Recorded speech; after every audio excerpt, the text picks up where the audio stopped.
ሶር ዲሞክራሲ ኤግዚኪቲቭ ዳይሬክተር ነኝ። እርሱ ብሔራዊ ማንነትና አገራዊ አንድነት የህዝባዊ ምክክር መድረክ ይህን መድረክ ለማግኘት ዝም ብሎ የተገኘ መድረክ አይደለም። ብዙ መስዋዕትነት የተከፈለበት መድረክ ነው። ለዚህ መድረክ የታሰሩ የተፈናቀሉ በስር ላይ የሚገኙ ያሉ ዜጎች አሉ። በዚህ መድረክ ይህን አጀንዳ በማንሳታቸው ስለዚህ ስለ ብሔራዊ አንድነትና ትብብር ስንነጋገር ምንድነው ልንነጋገር ያስፈልገው? እኔ ይቅርታ አድርጉልኝ ማያም ነው እድገትም ነው ራውንድ ዘቡሽ ሜዳ አልፈልግም። ቱ ዘ ፖይንት ነው መናገር እንፈልገው። በመጀመሪያ ደረጃ እንደው ንግግሬን አንድ ነገር ቢያስተካክልልኝ ሶስት በሬዎች ነበሩ። እነዚህ ሶስት በሬዎች ጓደኛ ሆኑ። ጓደኛ የሆኑት በጋራ ጠላትን ለመከላከል ነው። አንዱ ጥቁር በሬ ነው፣ አንዱ ደግሞ ነጭ በሬ ነው። አንዱ ደግሞ ጥቁር በሬ ሆኖ ቦቃ ነው። አላማቸው ከአንበሳ ጀምሮ የሚያጠቃንን አውሬ እንከላከል። ይሄ ስምምነታቸው ነበር። አያጁ በመጣና ምን መከራቸው? ነጩን በሬ ጥቁሩን በሬ እናንተ እኮ የምትጠቁት ነጩ በሬ ከእናንተ ጋር ስለሆነ ለምን ከሱ አትለዩም አላቸው። እሱን ሲያባረሩለት እሱን ተከትሎ በላ። ቀጠለና መጣ። አሁንም ጥቁሩን በሬ ምን አለው? እናንተ እኮ በጨለማ የምትታዩት በዚህ ቦቃ በሬ ነው። ከዚህ ቦቃ በሬ ብትለዩ ማንም አያጠቃችሁም ማለት። ቦቃ በሬውን ሲያባረረው ተከትሎ በላ። በሶስተኛ ደረጃ ጥቁር በሬ ጋር ሄደ። ዛሬ ምን ፈልገህ መጣህ? እኔ ልትበላኝ ነው? አንተ እኮ የተበላኸው ነጩን በሬ ያባረርክለታ ነው ያለው። ስለዚህ እኔ የማይገባኝ ቋንቋ አለ። ይሄ ፌደራል ስርዓት ሲመሰረት በቋንቋ በብሔር በዘረኝነት ላይ ነው የተመሰረተው። በዚህ ምን አይነት ኢትዮጵያ ነው ልንፈጥር የምንፈልገው? እኔ ማንንም መውቀስ አልፈልግም። መሰሪ ተንኮሉን ግን ላወጣው ፈልጋለሁ። ሙያም ያስገድለኛል። ህወሓት በ1968 ደደቢቱ በረሃ ገብቶ የመጀመሪያው ማኒፌስቶ ሲሰራ ምንድን ነው ያደረገው? የትግራይ ሪፐብሊክን ለመገንጠል አማራ ጠላታችን ነው ብሎ ነው የተነሳው። ትግራይ የሚያድጉ ህጻናት እንዴት ነው አማራ ጅብ ነው ጅብ መጣል እየተባሉ ነው ያደጉት። እንደዚህ ሰዎች በአማራ ላይ ምን አመለካከት ይኖራቸዋል? አፍሪካ ሂስትሪ ኢትዮጵያን ሂስትሪ ኤንድ ሆርን እንደተማርነው ሁሉ 10ኛ ክፍል ወርልድ ሂስትሪ ስንማር 11ኛ ክፍል አፍሪካ ሂስትሪ ስንማር 12ኛ ክፍል ስንማር ታሪክ ነው የተማርነው። እኔ ለምን ተደረገ አይደለም ግን ያልተደረገ እንደተደረገ ተደርጎ የሚሰራው ስራም ተገቢ አይደለም። አጼ ምኒልክ እመዬ ምኒልክ ነው የሚላቸው የኢትዮጵያ ህዝብ። እመዬ ምኒልክ ለምን እንዳላቸው ሁላችን እናውቃለን። የት ነው የስወጡት የቆረጡት? የት ቦታ በየትኛው ሰዓት? ምኒልክ ተቆርጧል 25 ሚሊዮን ብር አውጥቶ ሐውልት መስቀል። ይሄን ህዝብ ማከባበር ነው ወይስ ማናከስ? ይሄ ግንብ እስካልፈረሰ ድረስ ኦሮሞና አማራ አንድ ሊሆኑ አይችሉም። መጋረጃ ተጥሏል። ግን አማራና ኦሮሞ አንድ በመሆናቸው የወድ ቁርጠት የቆረጣቸው ሰዎች አሉ። ራስ ምታት ይድገማቸው እንጂ አማራና ኦሮሞ አንድ ነው። ከዚህ ሁኔታ አኳያ ነው ልናይ የምንገባው። ምን አይነት ኢትዮጵያ ነው ልንመሰረት የምንፈልገው? ምን አይነት ማንነት ነው ልንመሰረት ነው? ኢትዮጵያዊነት እኮ ሲሞቀን የምንዋልቀው ሲበርደን የምንለብሰው ጃኬት አይደለም። እንደ ኢየሱስ ክርስቶስ መንፈስ ከደማችን ጋር የተዋሃደ ኃይል ነው። ይህንን ኃይል ማንም ሊያስወጣው ምንም ሊያስወጣው አይችልም። ማንም ይሄን ለማስወጣት የሞራልም የህግም ብቃት የለውም። የምንፈልጋት ኢትዮጵያ ይችላል። ከዚህ ረገድ አኳያ እዚህ ሀገር ውስጥ ወደ መፍትሄው እንምጣ። ችግሩ ይሄ ከሆነ ወደ መፍትሄው ደግሞ ስንመጣ አንድ ዲሞክራሲ የሚገባን አለማጣት አጠር ያደረጉልኝ 4 ደቂቃ ስለሰሽ ሸሽ ግድ የለም። የሚገባን አለማጣት የማይገባን አለመመኘት ከሆነ የኢትዮጵያ የሚገባውን አጥቷል። ስለዚህ የሚገባን እንድናገኝ 3 ነገሮች መሟላት አለባቸው። ባይበራን ሲቪል ሶሳይቲ እንዲኖረን ያስፈልጋል። ስትሮንግ ኦፖዚሽን ፓርቲ ዶክተር አብይ ተፎካካሪ ፓርቲ ብለውታል፣ እግዚአብሔር ይስጣቸው። እና ኢንዲፔንደንት ሚዲያ በሌለበት ሀገር ውስጥ እንዴት ነው ማንነትንና ብሔራዊ አንድነትን ማምጣት የሚቻለው? እኔ ሆንኩ አንተም ሁላችንም ዶክተር አብይ በባለስልጣናቸው ንግግር ሲያደርጉ አልቅሰናል።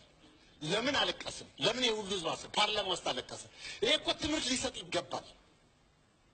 ዶክተር አብይ ይህንን ህዝብ እንዳይችን ሀገር ለማደን የተላኩ መሲ ወይንም የእግዚአብሔር መልእክተኛ ናቸው። እኚህ ሰው ብቻቸው ምንም ሊሰሩ ስለማይችሉ በሙያችን ልናግዛቸው ያስፈልጋል። ከዚህ ነገር አኳያ የተሻለች ኢትዮጵያ ለመፍጠር ቱ ዘ ፖይንት እንነጋገር እንጂ ራውንድ ዘቦሽ አንሂድ። ምሁሩ አድርባይ እንደሆነ እናውቃለን። ለምን አድርባይ ሆነ? ግማሹ በሆዱ ተይዟል፣ ግማሹ በብሔረሰብ ተይዟል። ጎንጎ ፖለቲካ ፓርቲዎች እንዳሉ እናውቃለን። ጎንጎ ሲቪል ሶሳይቲ እንዳሉ እናውቃለን። ጎንጎ ሚዲያ እንዳሉ እናውቃለን። ገቨርንመንት አፕሊኬሽን ይሄ መቆም መቻል አለበት። የብሔረሰብ ድርጅት በምንም መስፈርት ይሁን የፖለቲካ ፓርቲ ሊሆን አይችልም።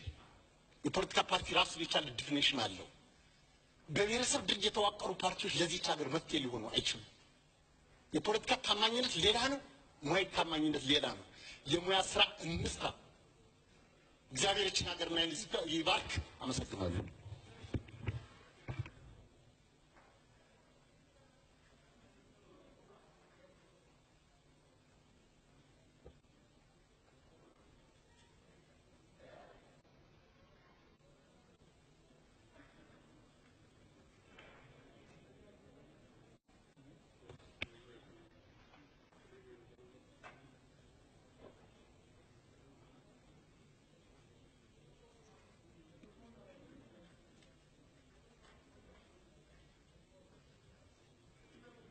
ያዛችሁ ባካችሁን ወደ ቁጥር 3 መጨረሻ ላይ ሶሪ በዚህ ሲመጡ ተናጋሪው ቁጥር 3 መስለኝ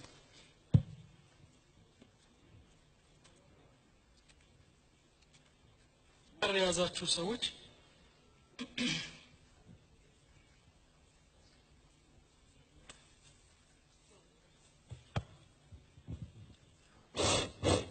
አመሰግናለሁ።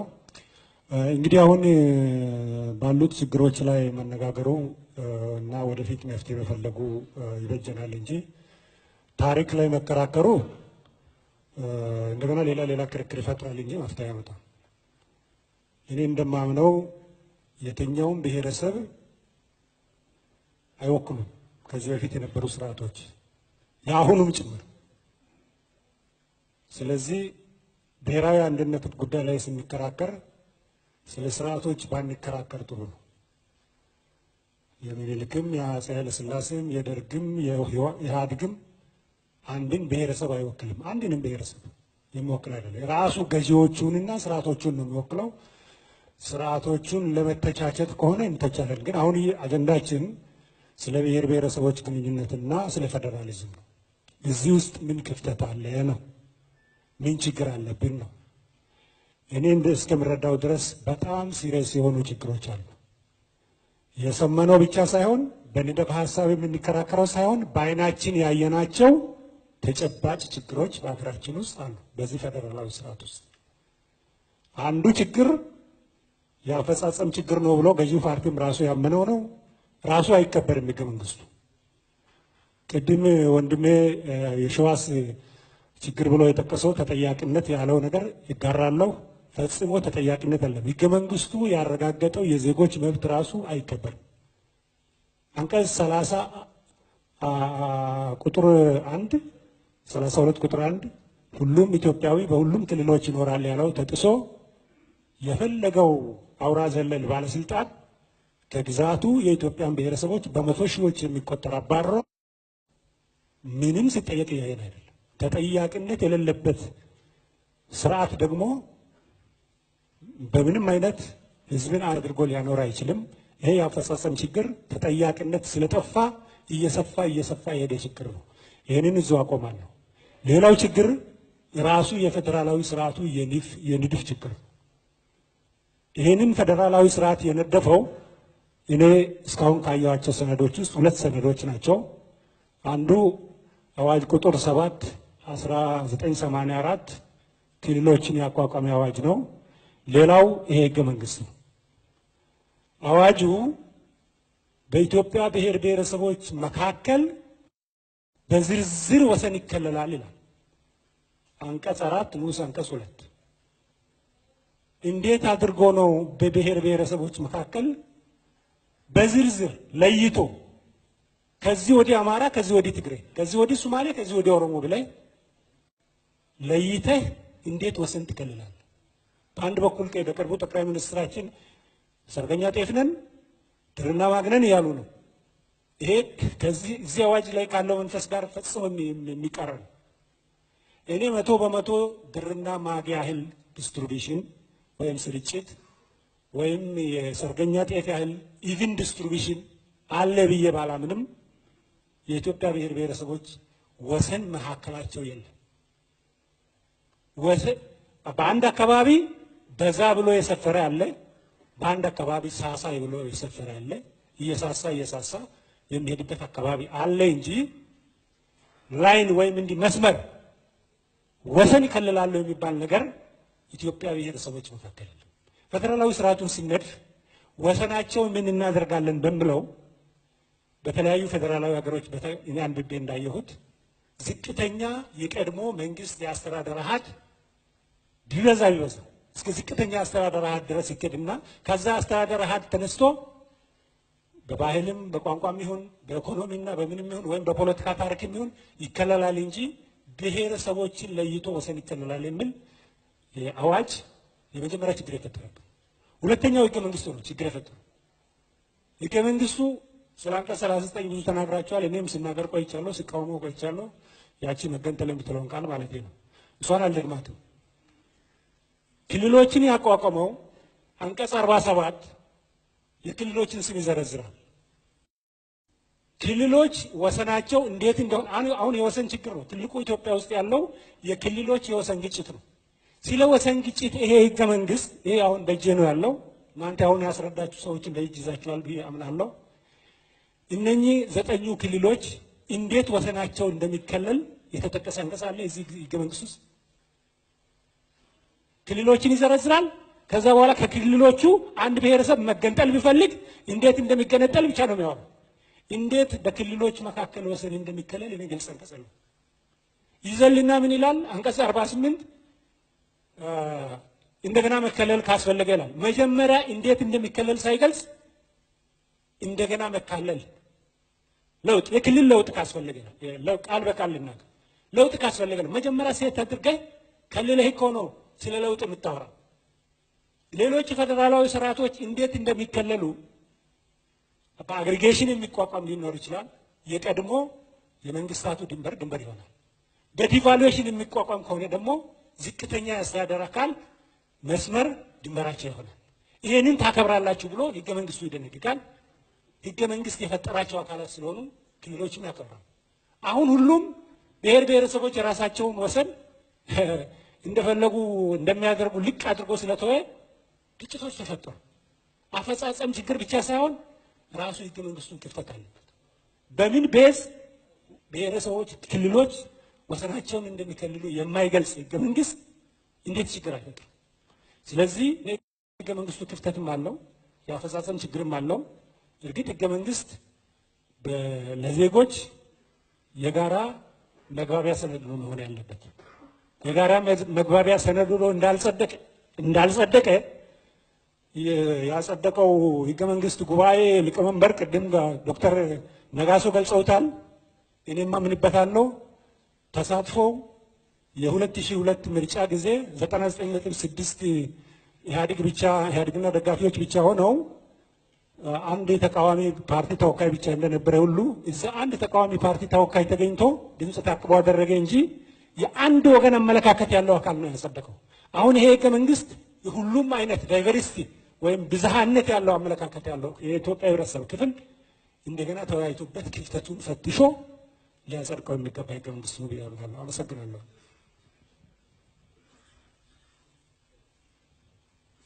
ቁጥር 4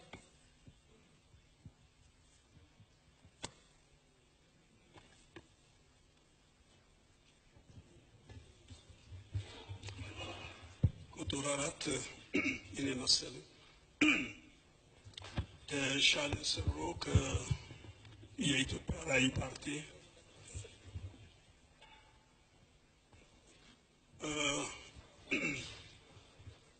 ከሁሉ አስቀድሜ አመሰግናለሁኝ ዶክተር ሰለሞን፣ ዶክተር አሰፋና እንደዚሁም ዶክተር ዘምላክ እንደዚሁም የዩኤንዲፒ እና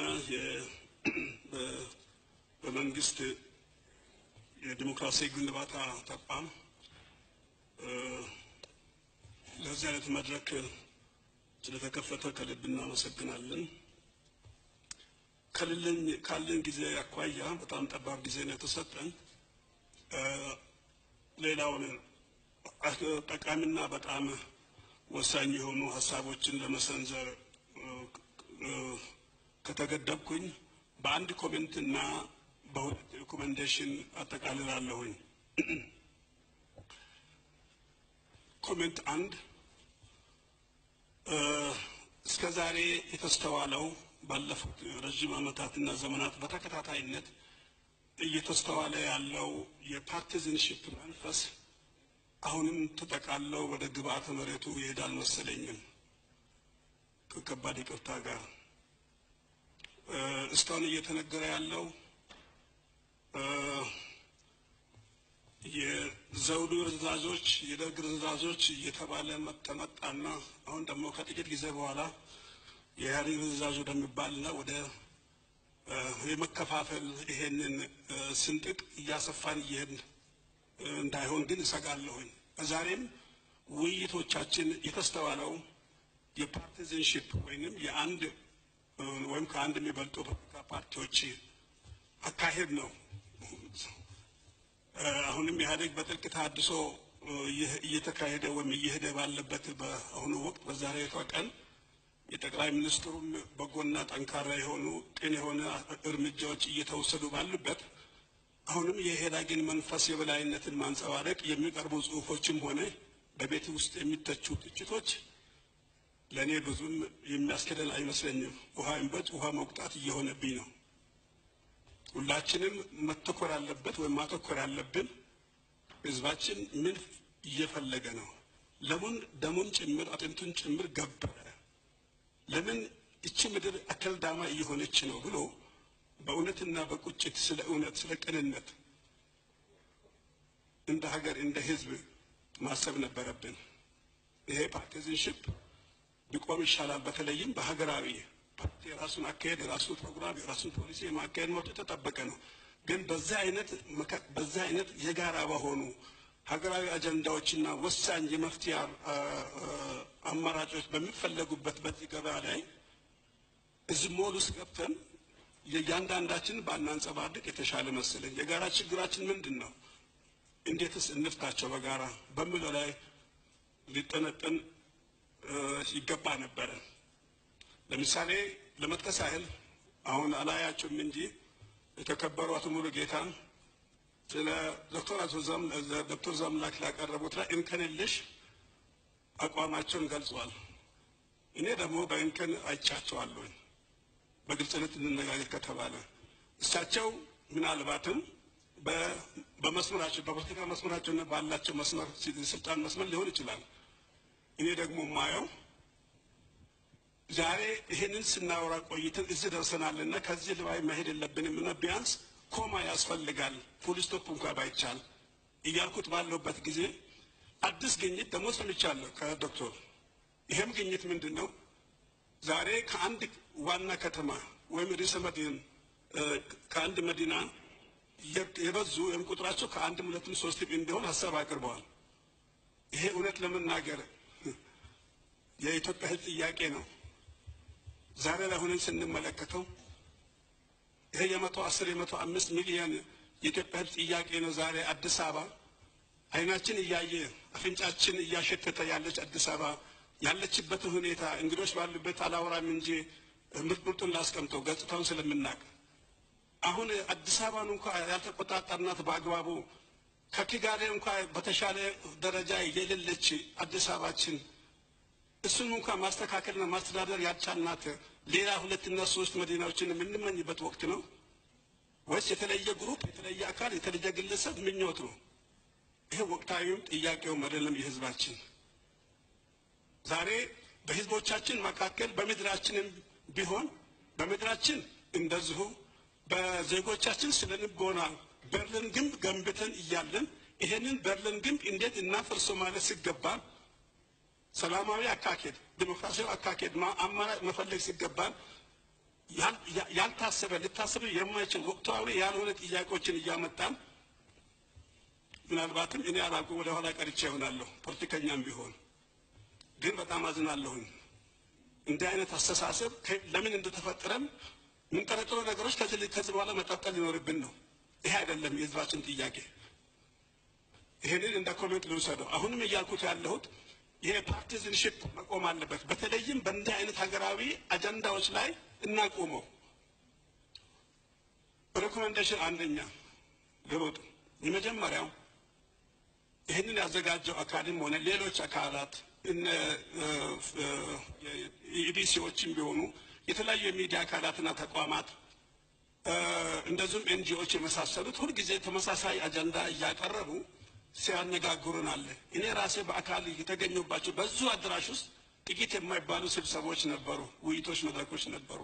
በተለያዩ የከተማችን ሆቴሎች፣ በተለያዩ ክልል ከተሞች ላይ አዳራሾች ላይ ተመሳሳይ ውይይቶች ይካሄዳሉ። ግን እነዚህ ግብአቶች ሁሉ ምን ዋጣቸው? በርሙዳ አዝናለሁ። የኔ ሪኮመንዴሽን አንድ ምንድነው? ከዚህ በኋላ ወደ ትግበራው እንግባ። ጌታዬ አንድ ጊዜ ያደርጉልኝ ረጅም ሰዓት ይኸው ነው እና ምን እያልኩ ነኝ? በርሙዳ የምናደርጋቸው ስብሰባዎች ሁሉ የምናዋጣቸው የሀሳብ ማዋጮች ሁሉ ክርክሮችና ውይይቶች ሁሉ ጭት ይዘው አንድ ቦታ ላይ ሊተገበሩ ይገባል።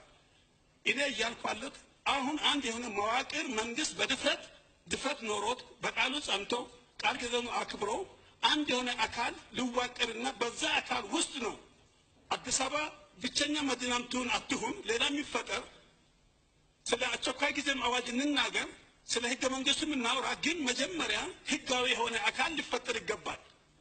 ዝም ብለን አውርተን መሄድ አይደለም።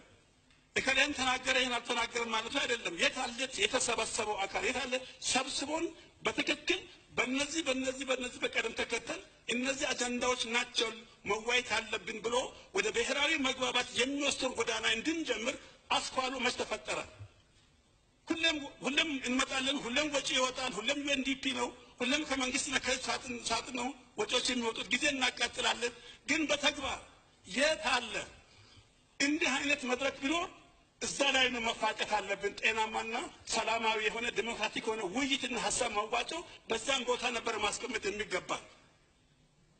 አንድ ይሄ ነው ሊሆን ይገባል የሚለው። በተለይም የአምባሳደር ደግፌ መስሪያ ቤት ወይም ይሄ ተቋም አዲስ ተቋም ዲሞክራሲ ተቋም ወኔ ኖሮት በአስቸኳይ ይሄንን መድረክ ሊፈጥርልን ይገባል። ወይ ከተቃዋሚ ፖለቲካ ፓርቲዎችን ለብቻው፣ ከሃይማኖት ድርጅቶች፣ ከሲቪክ ማህበራት፣ ከተለያዩ አካላት ለብቻችን እንነጋገር ነው። ወደ አንድነትና ወደ ሀሳብ ግጭቶች ገብተን የተሻለን ወጥተን ለኢትዮጵያ ትክክለኛውን ፍትሃዊ ዲሞክራሲያዊ የሆነ ሰላማዊ መንገድ ማምጣት ይቻል ዘንድ መዋቅሩ በአስቸኳይ ግልጽ ሊሆን ይገባል። እስከ መቼ በዚህ ሽሩር እየተባለ ይኖራል? እኛን ጊዜው እያለፈን ነው። ሁለተኛና የመጨረሻው ሪኮሜንዴሽን 2 ይሄም በህዝብ ተወካዮች ምክር ቤት እንደ ሪኮሜንዴሽን የህግ ማዕቀፍ ሊዘጋጅ ይገባል። ተራሩ ባልታለን የምናወራው ተራ ዲስኩር ተራ ጋዜጣ አይደለም። ይሄ ሳይንሳዊ የሆነ ምሁራዊ የሆነ ጥናት ተዘጋጅቶ በዚህ በሚቋቋሙ አስካልና አካል ይሄ ሀሳብ ወደ የህግ ጥበቃ ይዞት የህግ ማዕቀፍ ተዘጋጅቶለት ሊጸድቅና ወደ ስራው ወደ ብሔራዊ መግባባት ይገባል ባይነን። ማለትም ለዛው ሰነዱ የሚዘጋጅ ኮሚቴ ሊቋቋም ይገባል የህግ ማዕቀፍ ዙሪያ ላይ። መጀመሪያ ግን እናት የሆነችው ብሔራዊ መግባባት ላይ ሀገራዊ ሁሉን አቀፍ የሆነ ማንንም የማይገል ሀገራዊ የሆነ አካል ወይም አካል ሊቋቋም ይገባል። ይሄን ሁለቱ ሪኮሜንዴሽኖች አመሰግናለሁ። አመሰግናለሁ። ሌሎቻችሁ ሰዓት ለማክበር ብትሞክሩ ደስ ይለኛል። ሁለተኛ የሀሳብ ልዩነትን የማክበር ባህል ቢያንስ በዚህ ትንሽ በሆነችው መድረክ ማክበር ይገባል። ባህሉን የት እንጀምረው? አንዱ እሱ ነው። ሁለተኛ ነገር እኔ እንደሚታየኝ እኛ የህግ ሰውነት የለንም። ፖሊሲ፣ ሪኮሜንዴሽን፣ ሌጅስሌሽን እንዴት መጻፍ እንዳለባቸው ለመንግስት ተቋማት የመጻፍ ስልጣንም የህግ ሰውነትም የለንም። አንዳንዶቻችሁ ተወዳዳሪ ፓርቲዎች አባላት ወይም ሌሎቻችሁ የእምነት ተቋማት በጽሁፍም ማቅረብ ይቻል ይመስለኛል። ይሄ ፐብሊክ ፎረም ነው እንጂ ይገባል የሚባለውን ዲቴይል ነገር ለመጻፍ እና የአቶ ደግፌም ወይም የሌሎችም ኦፊስ መቀበል አለባቸው ብዬ አምናለሁ። ያ ምን ማለት ነው? ይህን የውይይት መድረክ አጠር ያሉና ግን እያብላላናቸው የምንሄድ ኢምፖርታንት ኢንፑትስ ልናገኝባቸው ይገባል ብዬ አስባለሁ። የግል አስተያየቴ ነው። ቁጥር 5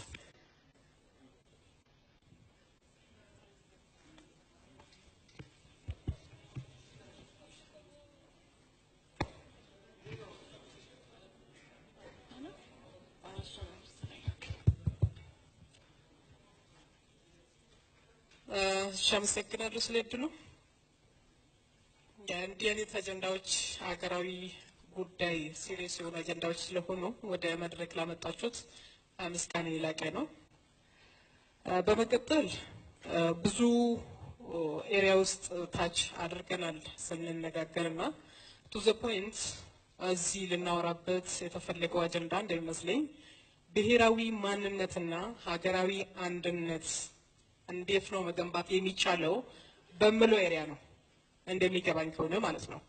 ስለዚህ የተወሰኑ ፖይንቶችን አነሳለሁኝ። እንዲህ ማለት ረዳድ ፌዴራሊዝምን እንዴት ነው ማስቀጠል የምንችለው ነው እኔ እንደምረዳው ማለት ነው። ፌዴራሊዝም እንደ ስርዓት በራሱ ችግር ያለው አይመስለኝም። ፌዴራሊዝምን እንደ ችግር እየኮነን ያለ ነው ከምን የተነሳ ነው? የአተገባበራችን ችግር ነው። ከወረቀት ያለፈ ትግበራ ስላላሳየን ነው። ለምሳሌ የብሔር ብሔረሰብ መብት እኩሊ እስካልተከበረ ድረስ የህግ የበላይነት ለሁሉም ህዝብ እኩል እስካልሰራ ድረስ ፌዴራሊዝም ተተግብሯል ልንል አንችልም። በተጨባጭ ምሳሌ ማንሳት ይቻላል። የቅርብ ጊዜ ምሳሌዎችን ብናነሳ የኢትዮ ሶማሌን የብዙ ህዝቦች መፈናቀልን እንደ ምሳሌ ብናነሳ ፌዴራሊዝም በስራ ላይ ከሆነ ህግ የበላይነት በሀገሪቷ ውስጥ የሚታይበት የሚተገበርበት ሀገር ከሆነ እነዚህ ህዝቦች ሲነቀሉ ሲፈናቀሉ የመንግስት እጅ የት ነበረ፣ የክልሉ እጅ የት ነበረ የሚሉት ነገሮች መልስ ማግኘት አለባቸው። የእነዚህ ክፍተቶች ይሄ ስርዓት ጎደሎ ነው፣ ይሄ ስርዓት ዋጋ የለውም እስክንል ድረስ አድርሶናል ማለት ነው። ግን በኢትዮጵያ ኮንቴክስት ብሔር ብሔረሰቦች ባሉበት ሁኔታ ውስጥ አስፈላጊ ነው። ብሔራዊ አንድነትን ለመገንባት አይደንቲቲ ዴቨሎፕመንት የመጀመሪያው ነው። ሰው ማንነቱን ፈልጎ ማግኘት አለበት መጀመሪያ። ብሔራዊ አንድነት ቀጥሎ የሚመጣ ጉዳይ ነው። እኔ አይደንቲቲ ክራይሲስ የማንነት ክራይሲስ ካለብኝ የሀገር ግንባታው አይታየኝም። መጀመሪያ ከራሴ ነው የሚነሳው። ከዛ ሶሻል አይደንቲቲ አለ፣ ሪጂናል አይደንቲቲ አለ፣ ናሽናል አይደንቲቲ አለ። ናሽናል አይደንቲቲ እንመጣበታለን እንደዛው በሂደት ማለት ነው። አለስ እንዳዝረዋይዝ ጉብ ብለን አንድነት፣ አገራዊ አንድነት፣ ብሔራዊ አንድነት የምንል ከሆነ ማንነቱን ያላገኘ ህብረተሰብ አንድነትን መፍጠር አይችልም። አስፎልስ ሎጂክ አይሆንም። እኔ መጀመሪያ እኔ ማነኝ የምለውን መልስ ማግኘት አለብኝ። ማንኛውም ትውልድ ይሄንን ዴቨሎፕ እያደረገ ማደግ አለበት። ይሄንን ነው በጀኔሬሽን ውስጥ መሰረዝ ያለብን። የቋንቋ እኩልነት፣ የባህል እኩልነት፣ የማንነት እኩልነት፣ የእምነት እኩልነት በጀኔሬሽኑ ውስጥ ከሰረጸ አንድ የሆነችውን ኢትዮጵያ መገንባት አያቅተው። ፍቅር ሊኖረው ይችላል። እኔ ወደዛ እየተገፋው ሌላው ቦታ እየተሰጠው የሚንሄድ ከሆነ እኔ ኢትዮጵያዊ አይደለም ሁለተኛ ዜጋ ነኝ ልል ይችላል። የኢትዮጵያን ፍቅር በምንድን ነው የማጣጥመው? ኢትዮጵያ ነኝ በምንድን ነው የሚለው? ማንነቱን መገንባት ነው ያለብን። ጀነሬሽን ላይ እንዴት ነው ማንነቱን መገንባት የምንችለው? ይሄን በፖለቲካ ሂደት ብቻ አይደለም ልንሄድበት የሚገባው። እኔ አስተማሪ ነኝ፣ ከጅማ ዩኒቨርሲቲ ነው የመጣሁት። ተማሪዎቻችን እንዴት ነው እየቀረጽን ያለ ነው? ካሪኩለማቸው እንዴት ነው የሚቀረጸው? የምናስተምራቸው ማቴሪያሎች በምን ኮንቴክስት ነው የተሰሩት? የማንን ባህል ነው የሚሸቱት? የማንን አይደንቲቲ ነው የሚሸቱት?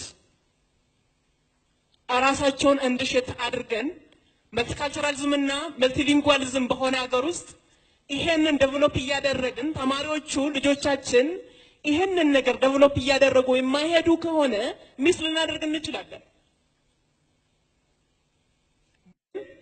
ሁሉም ቋንቋ እኩል መሆኑን ሁሉም ባህል እኩል መሆኑን እያስረዳናቸውና ከትምህርትም ጭምር እያስተማርናቸው ከስር መሰረቱ ጀምረን የምንሄድ ከሆነ አሁን ምስ እያደረግነው ያለነው ባህላችን ማንነታችን ወደ ሌላው አህጉር እየተሸጋገርን ያለነው ያንን ዴቨሎፕ እያደረግንና ቫልዩ እንዳለው የሁሉም ኢኳሊ ቫልዩ እንዳለው እያስረዳን የምንሄድ ከሆነ አንዲቷን ኢትዮጵያ መገንባት በጣም ቀላል ነው፣ አይከብደንም።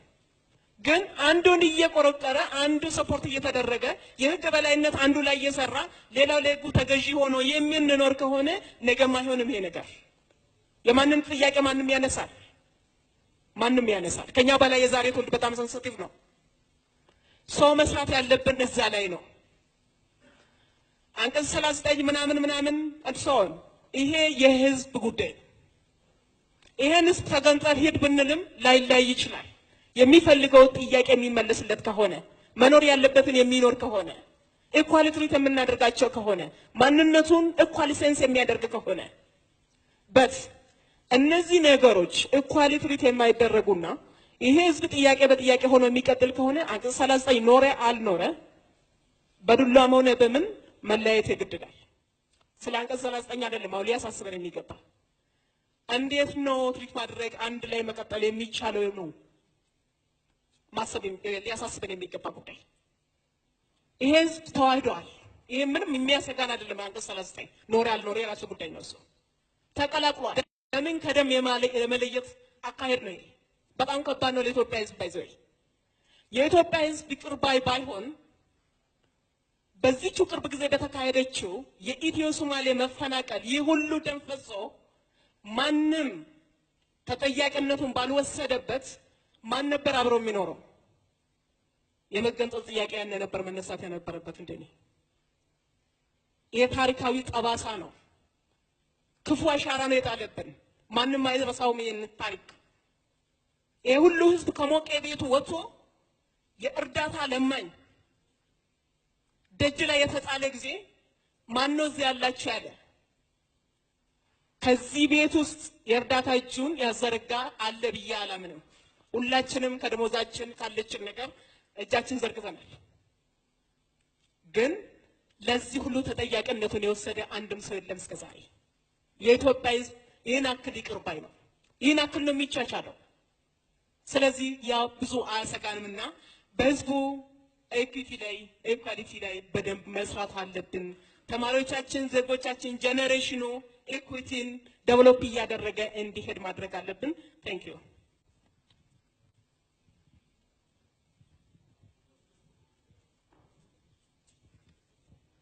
ስፒከሩን በዚህ በኩል ሁለት እድል የተሰጡ ሰዎች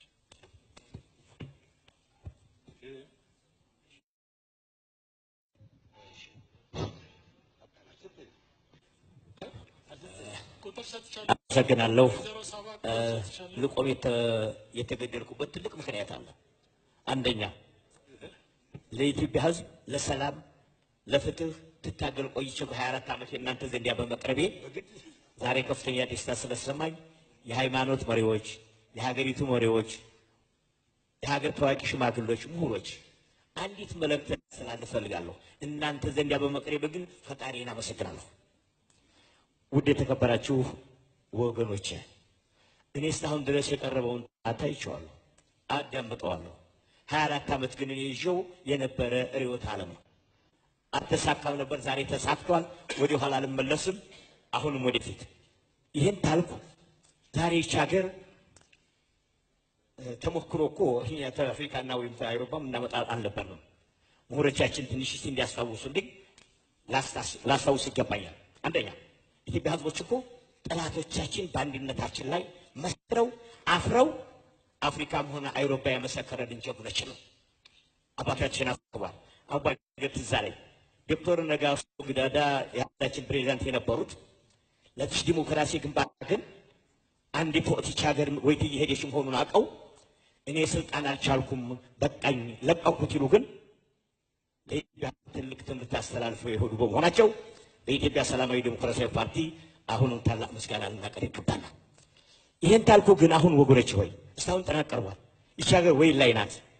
ስለ አንቀጽ 39 መገንጠል ወይኔ ረፋል ተቃውሞ ያለው የሽግግር መንግስት ጋር ነኝ የመሬት ፖሊሲ ተቃውሞ ያለው ያ በኢትዮጵያ ህዝብ ድምፅ በኋላ የሚሆን ነው። ህዝብ ወስኖታል ብዬ አምኜበት ተቀብያለሁ። ዛሬ ግን አገሪቱ ምን አደጋ ላይ ናት ነው። ይህችን ሀገር እንዴት እናድናት ነው። ብሔራዊ መግባባትና ይህችን ሀገር በአንድነት አድርገን ኢትዮጵያ ህዝቦች የብዙ ብሔሮች ሀገር ናት። እነዛ ብሔሮች ግን ሀገራቸውን ሲመሩ እንዴት ነበር? ምን ተባብለው ነበር?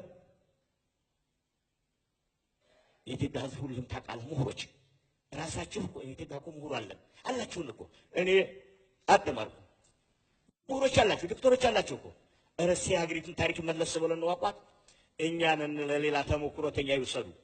ሀገራችን አደጋ ላይ ናት። አሁን ፈጣሪ ግን ጠቅላይ ሚኒስትር ዶክተር አብይ አህመድን እንደ መለክ አንጥቶ ብሔረሰቦች ልንጫረስ ንብረት ወርሞ ዜጎቻችን ሙተው አዛውንቶቻችን ሙተው ተማሪዎቻችን በየትምህርት ቤት ሙተው ይህን ሰው ፈጣሪ ድብ አድርጎ አመጣልን። ፈጣሪያችን ይመስገን። ይህ መሪ ግን ያስተላልፋሉ ሁሉንም ደመሰሱና ውድ ሀገራችን ህዝቦች አሉ። ውድ የተከበራችሁ ሀገራችን ህዝቦች ያልኩ እኔ ነኝ። የመጀመሪያ በ2000 ምርጫ ላይ ነው ይህን ነገር ታስተላለፈ። ጥሩ ምን አሉ? ትንኖርም ኢትዮጵያዊ ትንሞትም ኢትዮጵያውያን ነው ያሉት። ይህ መሪ ጋር ግን አብረን ለመስራት ምን እናድርግ ነው? አሁን ምሁር ጥናት ያቀርብልኛል ብዬ የምጠብቀው ይህችን ሀገር ብሔረሰቦችን አንዴት አድርገን የብሔር ተኮር ግጭት ወይ እንዴት ይሆ እንዴት እንዲሄድ ዜጎች ተቃጥለዋል፣ ሙተዋል። ይሄ መሪ ጋር ግን ሁሉም የፖለቲካ ድርጅት ቁማር መጫወታችን ለድቻ ይነታ። በሽታው ምንድነው? በሽታውን አዲነን ይችላል ምን ወስደህ እናርግላት ተምሁሮች ይመጣልኛል ብዬ ጠብቅ ነበር። አሁንም ያን እንለፈው።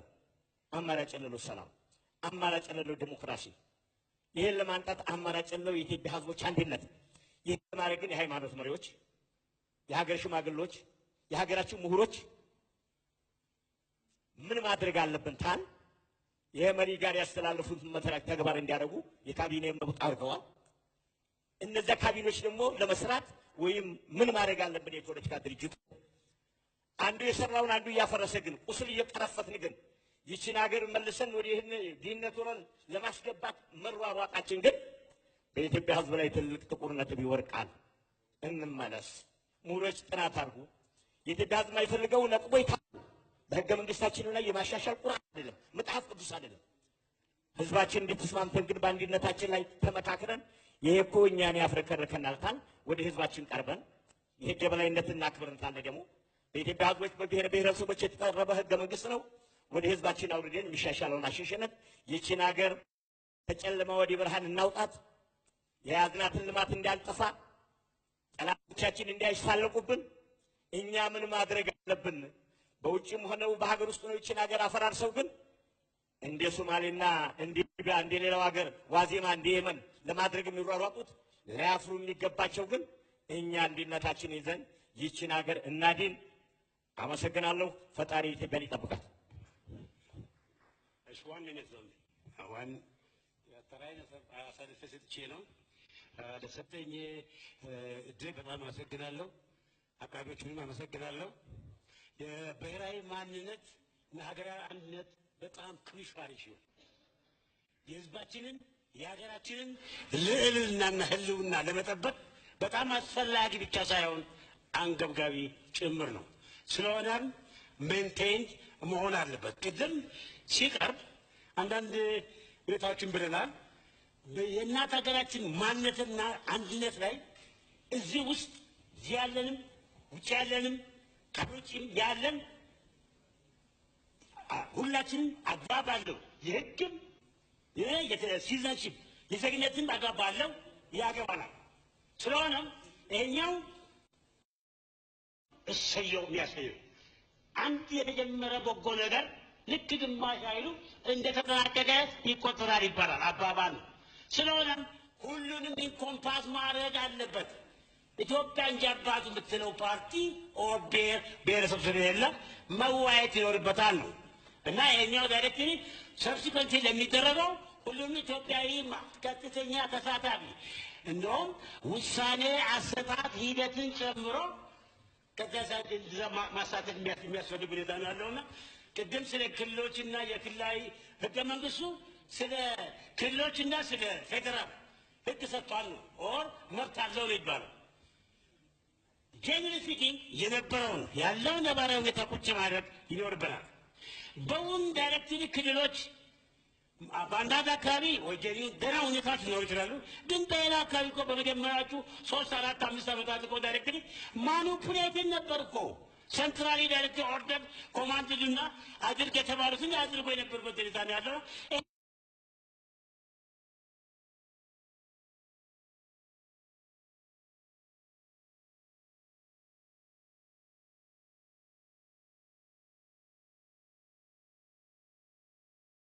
ታታይ ባህላዊ እድገት እያል በመንግስትም በሲቪል ማህበረሰብ በሁሉም ደረጃዎች እየተዋየን ያለው በቴት መንግስት ዳይሬክትሊ ማንኛውም ባለሙያ የትኛውም ኢንስቲትዩት ውስጥ የሚሰራ ኢረስፔክቲቭ ኦፍ ሂዝ አይዲዮሎጂ ሂዝ አውትሉክ መስራት የተገባውን መስራት ያለበት ካልሰራ ግን በህግ አግባብ ነው የሚጠየቀው። ስለሆነም አንሄሬት የማድረግ ሁኔታ ነው ያለው። ይሄ የሀገራችንን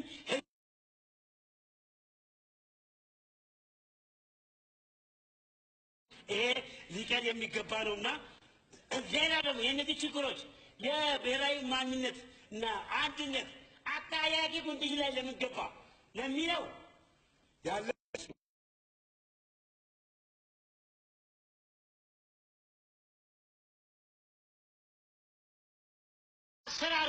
አሰራሮች ባመጡት መሰረት የአንዳንድ ብሔሮችና ህዝቦች ህልውና ማንነት የመንገዋለን የመናገርና ሰብአዊና ዲሞክራሲያዊ መብቶች የመጣስ የመረገጥ የመታፈር የራስን እድል የሚለው ዳይሬክትሪ አንድ ቤተሰብ ራሱን እንደሚመራ ነው እንጂ ለመገነጣጠር አይደለም። ነፃነት ለእያንዳንዱ ግለሰብ ቤተሰብ አስፈላጊ ነው። ያ ደግሞ ማናችንም የሚሰጠው ሳይሆን ኢትስ በእግዚአብሔርም በህግም ከሆነ በህግ አግባብ ህገ መንግስት ቀጥታ በተቀመጠ ይወሰዳል። ደግሞ ራሱ ያለ ተወጥሮ ነው ሊስተምጀር ስለሆነ ተመለከተ መከልከል አይደለም መወያየት ነው። ያ በሌለበት ሁኔታ ምንድነው ችግሮች እየተፈጠሩ ያሉት? መብቶች አይከበሩም። ያለውን የሀገሪቱ ጥሪት ራሱ ዳይሬክትሊ መሰብ ተዘጋጅተውለት የሚመለከተው የማይደርስበት ሁኔታ ያለው ነፃ ፕሬስ ዲስከስ ተደርጎ በአሁኑ ሰዓት በ21ኛው ዓመት ብዙ ስራዎች የሳይንስ ስራዎች የእድገት ስራዎች የቴክኖሎጂ ስራዎች በሚሰሩበት ታይም ታፍኖ ነው ያለው። ታስራሉበት ሁኔታ ነው ያለው።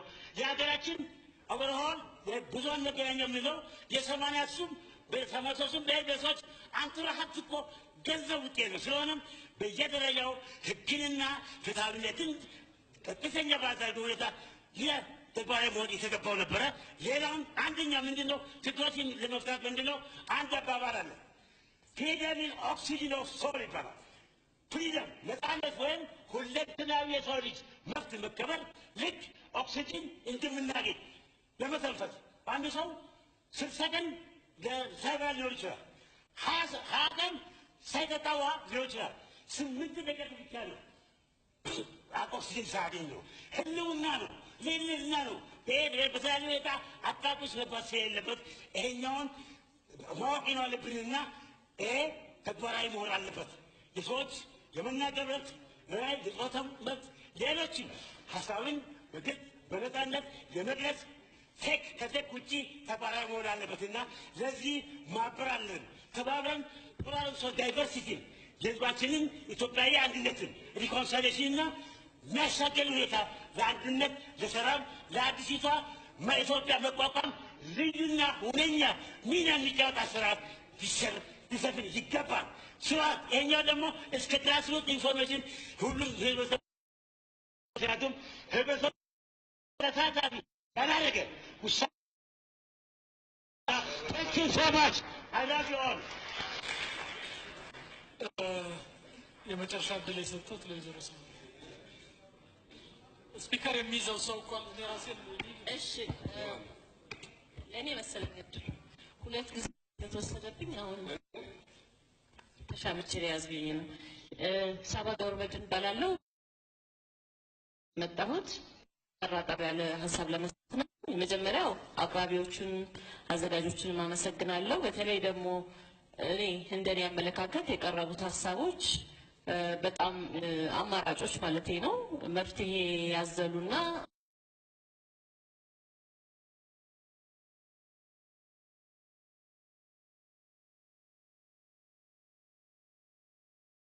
ሞር ዲስከሽንስ ሞር ውይይቶች ተካሂዶባቸው ቢደረጉ ላለ። ሁለተኛ ቅድምም አንድ ተናጋሪ እንዳሉት ይሄ ያደረግናቸው በአጠቃላይ በፌዴራሊዝም እንዲሁም በብሔራዊ ማንነት ሲቪል ሶሳይቲውን አስመልክቶ ምን እየተደረጉ ነው ውጤታቸው የሚለው እኛም በጣም ስጋት አለን።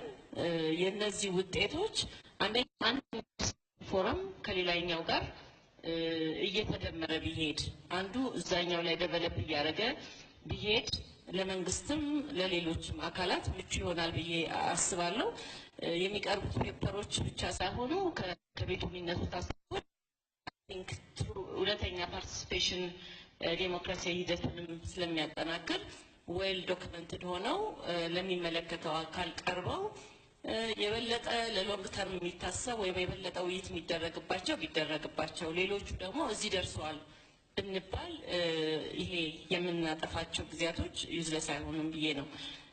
ሌላው ግን ስለ ሀገራዊ ማንነት፣ ስለ ብሔራዊ ማንነት እንዲሁም ሌሎቹ ነገሮች ስናስብ በተለይ አሁን ካለ ለመውጣት በሚደረገው ይሄ ጥሩ ፕሮሰስ አይ ቲንክ ከካልቸራችንም ይጀምራል ብዬ አስባለሁ። ቅድም እንደተባለው ኮንቨርሴሽኖቻችን ውይይቶቻችን ሆን ያለባቸው አይመስለኝም። ሁለተኛ ክርር ያለ ነገር መኖር ያለበት አይመስለኝም። ሀሳብ ነው የሚቀርበው። ሀሳቦቹ ላይ ኮሜንት ማድረግ ከዛም ባለፈ ግን የመቀባበል ባህልስ መኖር የለበትም ወይ? የስትራክቸርስ ጥሩ ናቸው ግን በዛ እነዚህን ኢንስቲትዩሽኖች ደግሞ ህይወት የሚሰጧቸው ሰዎች ናቸውና ፖለቲካል ፓርቲ ስንሆን ከሌላም አካላት እንምጣ የመቀባበልና የመደማመጥና ፎርዋርድ ሉኪንግ የሆነ በሀሳብ ላይ የተመሰረተ የዳያሎግ ካልቸርም እኔ በጣም ወደኋላ ቀርቷል ብዬ ስለማስብ ነው። አንዱ ለዚህ ምክንያቱ ምናልባት ዶክተር መሻ በተወሰነ መልኩ ገልጾት መድከም ምክንያቱም ሲቪል ሶሳይቲ ስንል ድርጅቶቹን አይደለም ማሰብ ያለብን፣ ስፔሱን ነው ማሰብ ያለብን። ስፔስ ይፈጥራል ብዬ ነው ማስበው። የመወያየት ስፔስ ይፈጥራል፣ የተለያየ ሀሳብን ለማስተናገድ ስፔስ ይፈጥራል። ከዛ በላይ ደግሞ ፓርቲሲፔሽንን ፋሲሊቴት ያደርጋል። የዜጎችን ፋሲሊቴሽን ዜጎች በጾታ ሊቋቋሙ ይችላሉ፣ በኢኮኖሚ አቅማቸው ሊቋቋሙ ይችላሉ፣ በሙያቸው በሌሎችም እኛ የግዴታ ገድበን በዚህ ባልነው መሰረት ሳይሆን በተለያየ ሁኔታ ይደራጃሉ። ስለዚህ ስለ ስፔሱ በደንብ አድርገን ማሰብ ይገባናል። የግዴታ ሁሉ ነገር ፖለቲካ አይደለም፣ ወይም ደግሞ ፓርቲ መመስረት የለብኝም። ግን ከፓርቲ ውጭ ሆኜ እንደ ዜጋ የሚኖረኝን ሀሳብ በየት በኩል ላስተናግድ፣ በየት በኩል መንግስት ይድረስልኝ እና እነዚህ አይነት ስፔሶች ሲስፋፉ ይመስለኛል አንደኛ ካልቸሩ የሚለወጠው፣ ሁለተኛ ይሄ የምንለው ሀገራዊ አንድነት እና ብሔራዊ መግባባት የሚመጣው። መጨረሻ ጠቅሰዋለች፣ ግን እንደገና ኤምፋሳይዝ አደርጋለሁ ምክንያቱም እኔም በጣም ከፍተኛ ቅሬታ ስላለኝ ነው። ይሄ ሶስተኛ ወይ አራተኛ ፎረማችን ይሆናል ወይ እኔ እንጃ ኢትዮጵያ ውስጥ በእነዚህ ኤሪያዎች ላይ የሰለጠኑ የተማሩ ሴቶች ስለሌሉ እንደሆነ ወይስ ምን እንደሆነ አልገባንም። ይሄ ሲሪየስ ይመስለኛል። ዳይቨርሲቲ የብሔር ብሔረሰብ የፖለቲካ ፓርቲ ኢዲዮሎጂ ጾታም ዳይቨርሲቲ አለ። ስለዚህ ስለ ዳይቨርሲቲ ስናወራ ሁሉንም እንደመሆኑ 50%ቱን የህብረተሰብ አካል የማይወክል ውይይት ይሆንብኛል። ምናልባት ሀሳቦቻችሁን እንደግፍ ይሆናል። ነገር ግን እኔን የምትመስል ሴት እዛ ጋር ብትቀመጥ ደስ ይለኛል እና ሲሪየስሊ አዘጋጆች ለወደፊት ስታስቡ ይህንን አክሽን አድርጋችሁ ብትወስዱት ሪኮመንዴሽን አቀርባለሁ። አመሰግናለሁ።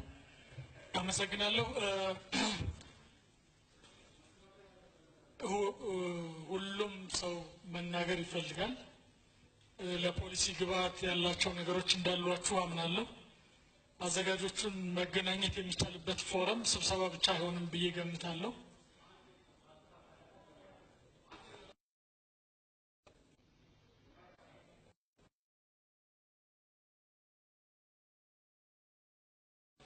አሁን እኔ እየጨረስኩት ነው እና ማስተካከያው ምን እንደሆነ አልገባኝም።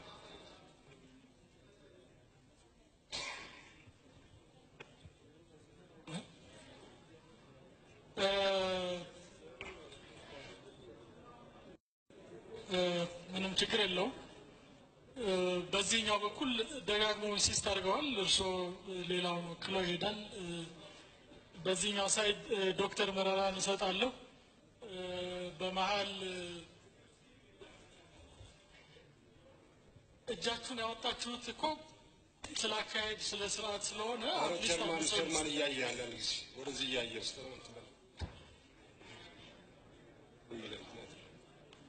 እየጠራን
አመሰግናለሁ ውድ ምሁራን እድል ስለሰጣችሁኝ።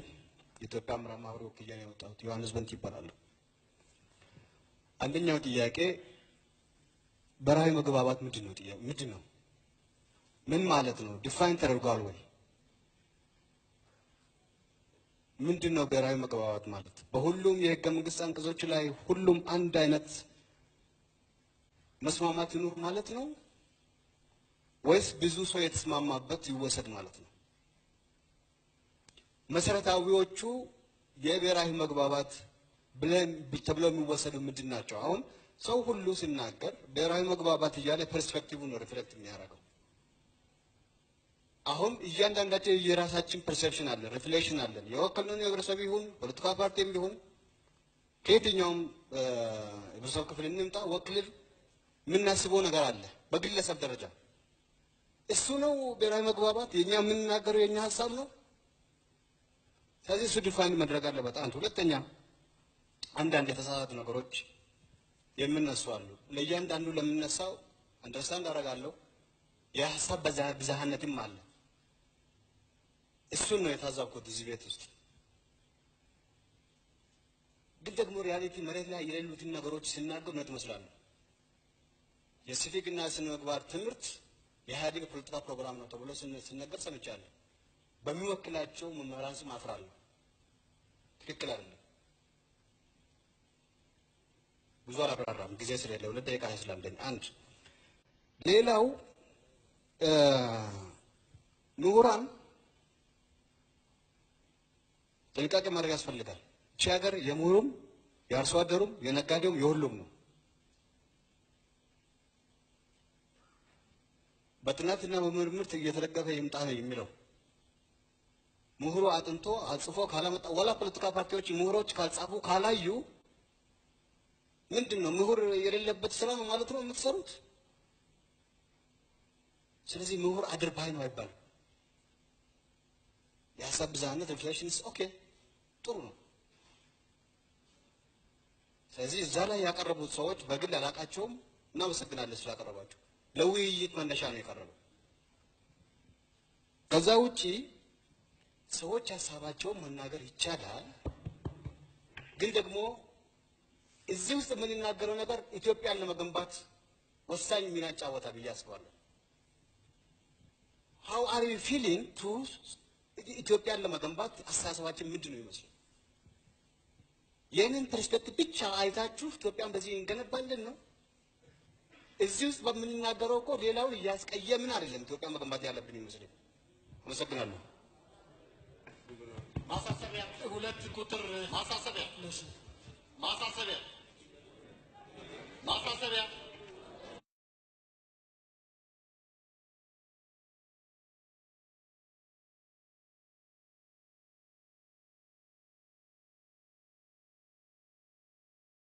ናለው እድሉ ስለተሰጠኝ ሊያ እባላለሁ። የመጣሁት ከትግራይ ነው።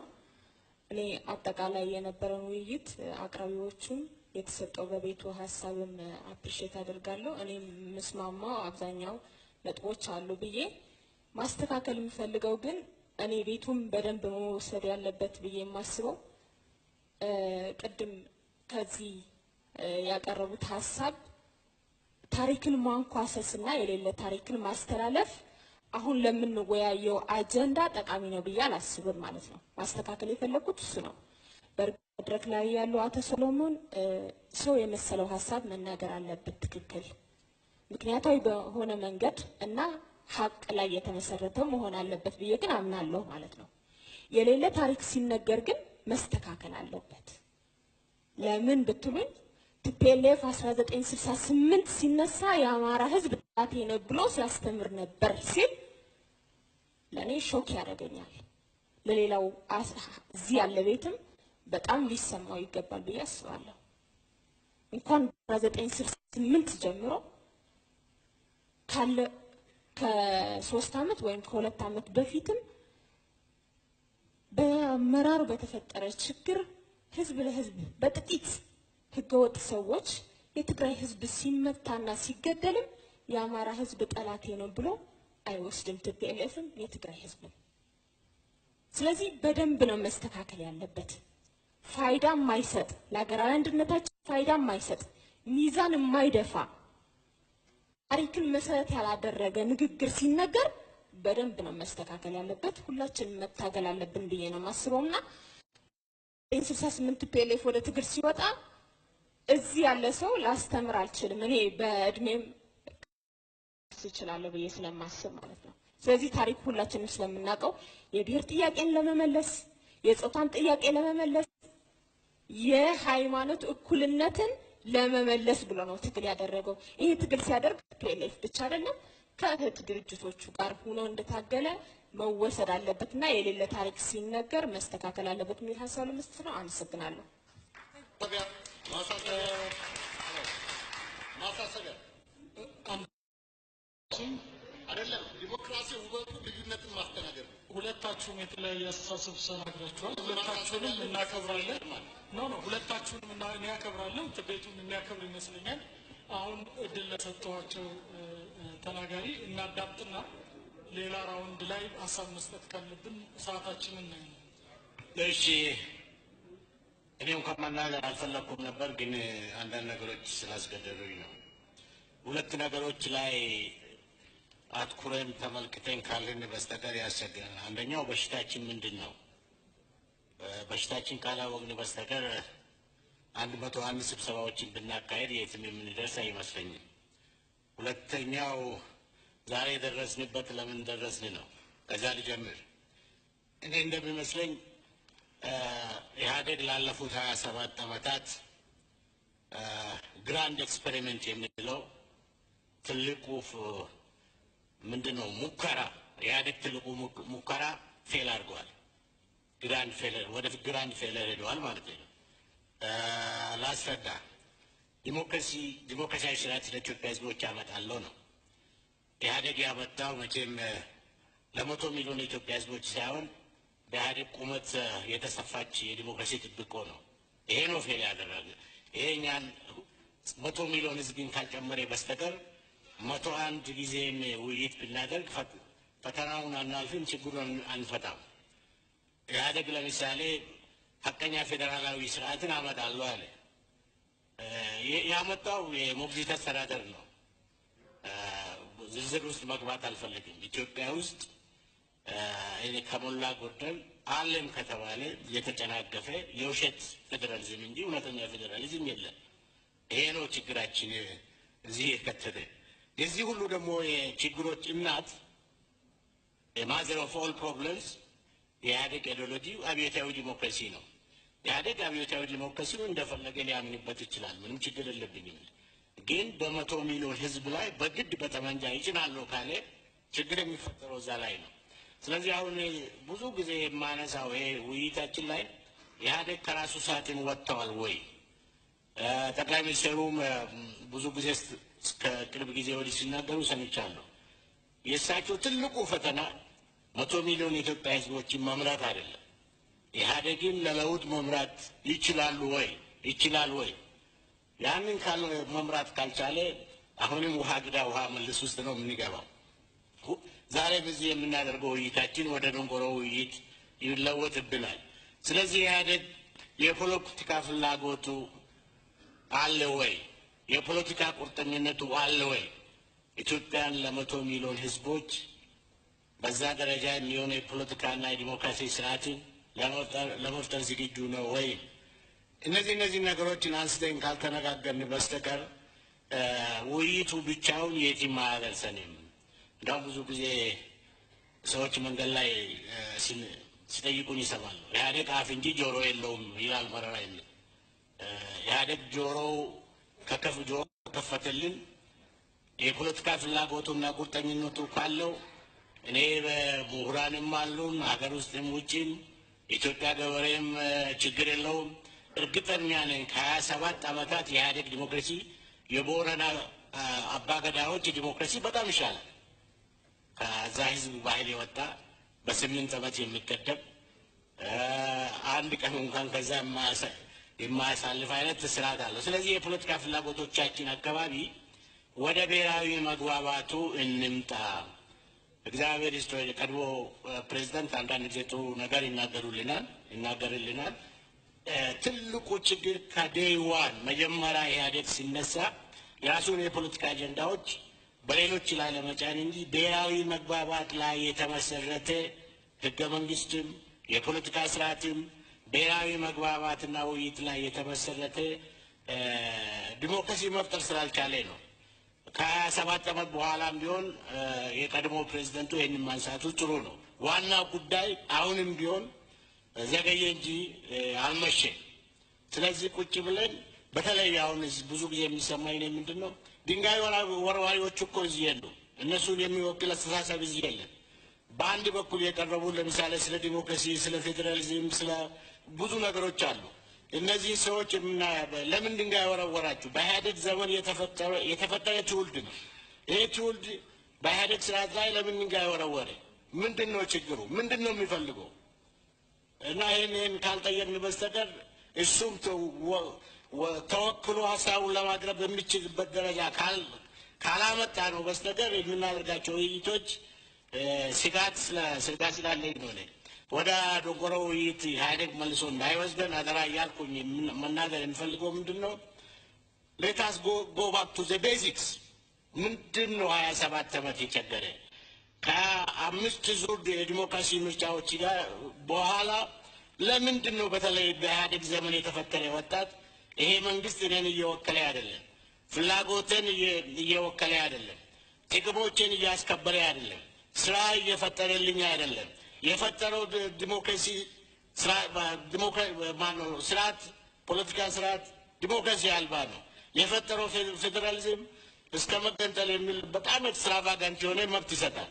የውስጥ አስተዳደር እኮ እንትን ወረዳዎች የውስጥ አስተዳደር የላቸው እኔ እስከማውቀው ድረስ ማለት ነው። ቢያንስ ከኢህአዴግ የሸሹ ባለስልጣናት ይህንን ያምኑኛል፣ አሁን ያሉት እንኳን ቢክዱኝ ማለት ነው። እና ዋና ጉዳይ ይህንን ቁጭ ብለን በሀቅ ስለ ሀቅ ለ100 ሚሊዮን የሚሆን የፖለቲካ ስርዓት ለመፍጠር በምንችልበት ደረጃ 100 ሚሊዮናችን በአንድ ድምፅ በአንድ እንትን መስማማት አለ። ኢትዮጵያ እንዴት እዚህ ደረሰች? ዛሬ እንዴት እየኖረች ነው? ነገስ ኢትዮጵያ እንዴት ትኑር? እንዴት ምን አይነት የፖለቲካ ስርዓት ያስፈልጋታል? ከሞላ ጎደል ሁሉም 100 ሚሊዮን ምን ሚሊዮን የግድ እንትን አይደለም።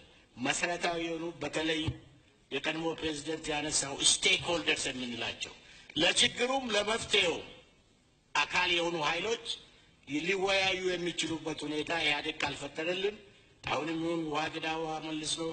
አሁንም ቢሆን የዶንቆሮ ውይይታችንን የምንቀጥልበት ሁኔታ ይፈጠራል። ከዛ ኢህአዴግ እንዲያድነን ኢህአዴግን አደራ እያልኩኝ እዚህ ላይ ባቆም ይሻለኛል። አመሰግናለሁ።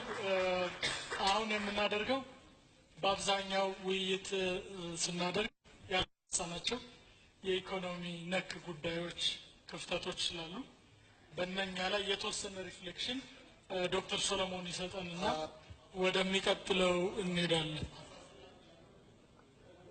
መጣው እድልዎን ልስጦት እንጂ መጀመሪያ ያዳምጡኝ እንጂ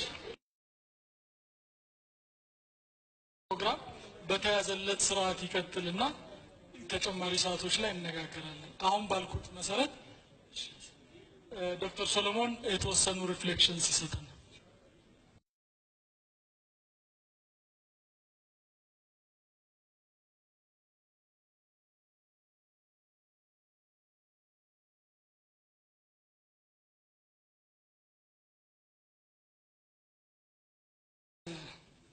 የጥናት ጽሁፍ ወረቀት ባላቀርብም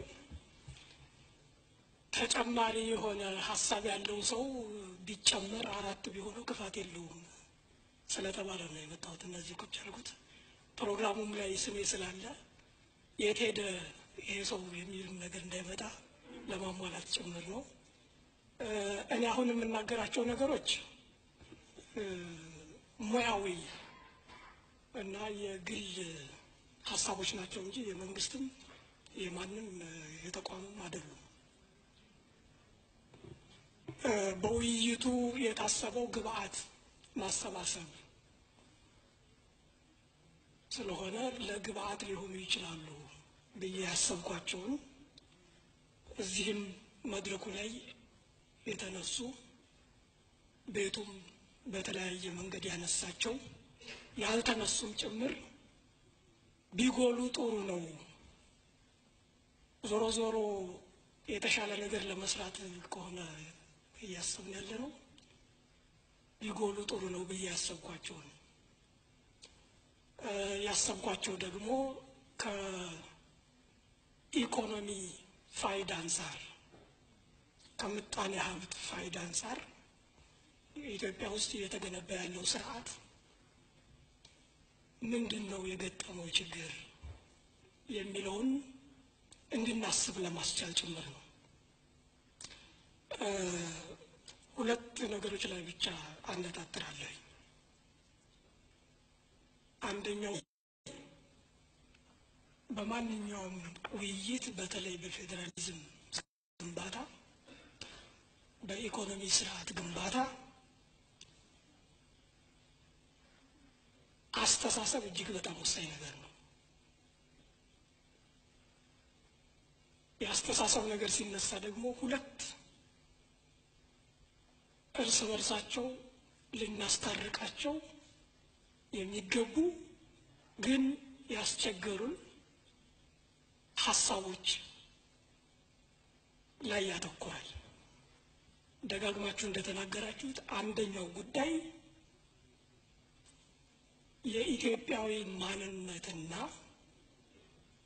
የብሔር ማንነት፣ የራስ ማንነት እንዴት ነው የሚታረቁት፣ እንዴት ነው ባላንስ የሚደረጉት የሚለው እጅግ በጣም ወሳኝ ነገር ነው። ማንም ሰው አሁንም እዚህ እየተወያየን ያለ ነው ኢትዮጵያ ውስጥ የሚኖር ሰው በሙሉ እኔ ኢትዮጵያዊነቱን ይጠላል ብዬ አላምንም። ሁሉም ሰው ኢትዮጵያዊነቱን ይወዳል። ሁሉም ሰው ማንነቱን ይጠላል ብዬም አላምንም። ሁሉም ሰው ማንነቱን ይወዳል። ማንነታችንን እየወደድን ኢትዮጵያዊነታችንን ስንወድ ሁለቱን እንዴት አድርገን ባላንስ ለማድረግ ለማጣጣም ነው እያሰብን ያለ ነው የሚለው የአስተሳሰባችን መንገድ ግን የችግሮቹም የጥሮቹም ነገሮች ቁልፍ ነው ይመስለኝ። እንግዲህ በታሪክም ወደ ኋላ ተመልሰን ካሰብን አሁን እስከ ቅርብ ጊዜ ድረስ ያለውን ዛሬም አሁንም እያሰብን ያለውን ብናጤ ነው። በአንድ በኩል ማንነታችንን ማክበር እንፈልጋለን። በሌላ በኩል ኢትዮጵያዊነታችንን ማክበር እንፈልጋለን። ኢትዮጵያዊነታችንን ስናከብር ግን ለማንነታችን የምንሰጠው ክብር በጣም እየጎላ ከሄደ ከፍተኛ ችግር ያመጣል። እኔ እንደው እዚች ክቡር ጠቅላይ ሚኒስትር ዶክተር አብይን አባባል ብጠቀም ደስ ይለኛል። ማንነታችንን የብሔር ማንነታችንን ልናከብር ፈልገን እሱን ስናጎላ እስከ መጨረሻው ጫፍ ድረስ ስንወስደው ቆይተን ወስዶ መንደር ውስጥ ከተተን። ከመንደር ውስጥ ለመውጣት እየታገልን ነው ያለነው። ምን ያለው ምን ማለት እንደሆነ ይሄንን አጤኑት። የዚህን ደግሞ ኢኮኖሚያዊ እንድምታውን ተመልከቱት። አሰራራችን ሁሉ የልማት ሂደት በግለሰብ የሚደረጉ የኢኮኖሚ እንቅስቃሴዎች በሙሉ ቅኝታቸው ከጠበበ መጨረሻቸው የጋራ ልማት የትብብር አይሆንም፣ የመናቆር ነው የሚሆነው። ስለዚህ አንዱ ጉዳይ ይህ አስተሳሰብ በራሱ ሊጤን ይገባዋል ነው አንድ። ሁለተኛ ኢኮኖሚው የምጣኔ ሀብት ልማቱ በጥሩ መንገድ እየሄደ ነው እየሄደ አይደለም ብሎ መከራከር ይቻላል። ግን ምንድናቸው የተጋረጡት ነገሮች? ኢኮኖሚው በጥሩ ሁኔታ እንዳይሄድ ያደረጉት የተጋረጡ ነገሮች ምንድናቸው? አንድ ከመጀመሪያው ቅድም ካልኩት ጋር የሚያያዝ በዚህች ውይይትም ከዚህ በፊት ሲደረጉ በነበሩት ውይይቶችም ሁለት ነገሮች እኩል ሊሄዱ ሲገባ አንደኛው ጎልቶ ሌላኛው የተረሳ የመሰለኝ ነገር አለ። አንድ ኢትዮጵያ ያለመችው አንድ የፖለቲካ ማህበረሰብ መገንባት፣ በሌላ በኩል ደግሞ አንድ የኢኮኖሚ ማህበረሰብ። እነዚህ ሁለቱ ወሳኝ እግሮች ናቸው። አንደኛው ሌላኛውን የሚጠልፈው ከሆነ ደግሞ አደገኛ ነው የሚሆነው። ትኩረታችን ሁልጊዜ በውይይታችን የፖለቲካው የዲሞክራሲ ስርዓት ግንባታው ላይ ነው ያለው። እሱ ጥሩ ነገር ነው። እሺ እናትኩር እዛ ላይ። ግን የኢኮኖሚ እንቅስቃሴዎቹ እንዴት እየሄዱ እንደሆነ ይሄ የፖለቲካ እና የዲሞክራሲ ስርዓት ግንባታው በኢኮኖሚው ላይ የፈጠረው ተጽዕኖ ምንድን ነው የሚለውን በደንብ ቆም ብሎ ማሰብ አስፈላጊ ነው፣ ወሳኝ ነው። ተወሰኑ ጥቃቅን የሚመስሉ ግን መሰረታዊ ፍጥጥ ያሉ ችግሮች አሉ አሁን ኢትዮጵያ ውስጥ። አንደኛው ፍጥጥ ያለው ችግር እንግዲህ ከኢኮኖሚ አንጻር ሳስበው አንዱ መሰረታዊ ችግር የግሎች መብቶች ከብሔር ከቡድን መብቶች ጋር ሲነጻጸሩ በከፍተኛ ሁኔታ ተጨፍልቀዋል። ህገ መንግስቱን ካሰብን አገርን እንደ ሀገር ያስባል። ለሀገር ብሎ የሚተወው ነገር አለ። መንግስቶችን ያስባል። የፌዴራል መንግስትና የክልል መንግስቶች ብሎ ያስባል። ለነሱ የሚያከፋፍለው ስልጣንና ኃላፊነት ግዴታም ጭምር አለ። ብሔሮችን፣ ብሔረሰቦችን፣ ህዝቦችን ያስባል። ለነሱም የሚሰጣቸው መብት አለ። ግለሰቦችን ያስባል። ለግለሰቦችም ያስቀመጠው መብት አለ። ቤተሰብንም ያስባል። ለቤተሰብ መንግስቶች ያለባቸውን ኃላፊነት ያስቀምጣል። እነዚህን ግን ስንተገብራቸው በእውነት የአገርን ለአገር፣ የብሔር ብሔረሰብን ለብሔር ብሔረሰብ፣ የግለሰብን ለግለሰብ፣ የመንግስታትን ለመንግስታት በትክክል እየፈጸምን ነው ወይ ያደረግነው? አንዱ በሌላው ውስጥ የመጨፈላለቅ አይነት ሁኔታ አልተከሰተም ወይ? ስለዚህ ኢኮኖሚያዊ እንቅስቃሴዎች በተለይ በግለሰብ የሚደረጉ እንቅስቃሴዎች ፈተና አልገጠማቸውም ወይ ብሎ ማሰብ ያስፈልጋል። ሁለት አንድ ሀገር የሚከተለው የኢኮኖሚ ፖሊሲ የመረጠው በተሳካ ሁኔታ እንዲከናወን የሚያስፈልጉ ሁኔታዎች አሉ። ኢትዮጵያ ገበያ መር የሆነ ኢኮኖሚ እገነባለሁ ብላለች። ይህም እንግዲህ ከስልጣን ክፍፍሉ ጋር ከፌዴራል መንግስቱ የኢኮኖሚ ፖሊሲ ቀረጻ ጋር ተያይዞ የሀገር ፖሊሲ ነው ተብሎ የተቀመጠ ነው። ይህን የገበያ መር ኢኮኖሚ ግን በቅጡ ለማከናወን ተችሏል። አንደኛው ጉዳይ ገበያ ኢኮኖሚ ከመንግስት እና ከመንግስት አካላት ሰራተኞች ጥሩ አገልግሎት ይፈልጋል። ኢትዮጵያ ውስጥ ያለው የመንግስት ስራ ሙያዊ ተደርጓል ወይ? የፖለቲካ አስተሳሰብ፣ የፖለቲካ አሰራር፣ ፓርቲያዊ አሰራሮችና ሙያዊ የሆኑ ስራዎች ተደበላልቀው ሙያዊ የሆነው ነገር አልወደመም ወይ? በዚህ ምክንያት ገበያው የሚፈልገው አገልግሎት አልወደመም ወይ?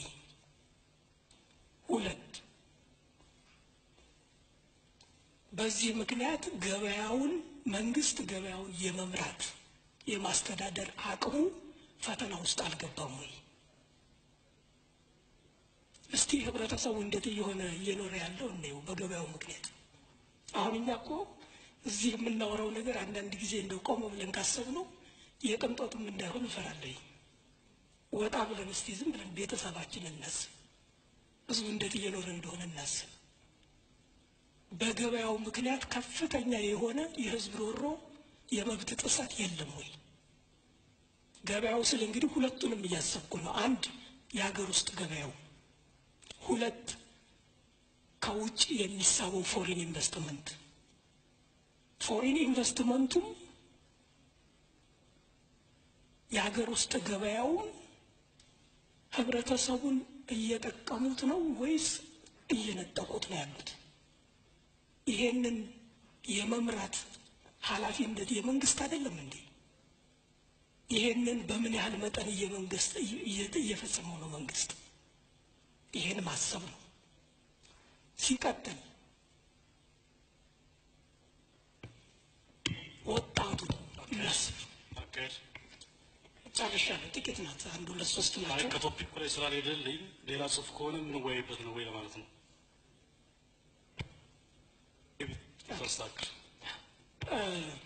አሳጥሯለሁ፣ ይቅርታ። ያንንም ቨርዥን ማየት አስፈላጊ ነው በሚል ነው። ከቶፒኩ ላይ ስለማየት ነው እንጂ መወያየቱ ክፋት ስላለው አይደለም። እሺ እሺ። ከዚሁ ጋር ተያይዞ የሚነሳው ነገር ወጣቱ ምን አይነት ሁኔታ ላይ ነው ያለው የሚለውን ማሰብ ነው። እንግዲህ ለኢኮኖሚው የሰው ኃይል አስፈላጊ ነው፣ ወጣቱ አስፈላጊ ነው ብለን ቃልን መንግስት የወጣቱን ኃይል ለመጠቀም ያደረገው ጥረት ምን ይመስላል? አየር ላይ የተንጠለጠለ ወጣት ነው ወይስ በልማቱ ሂደት ላይ እየተሳተፈ ያለ ወጣት ነው የሚለውን ማሰብ ያስፈልጋል።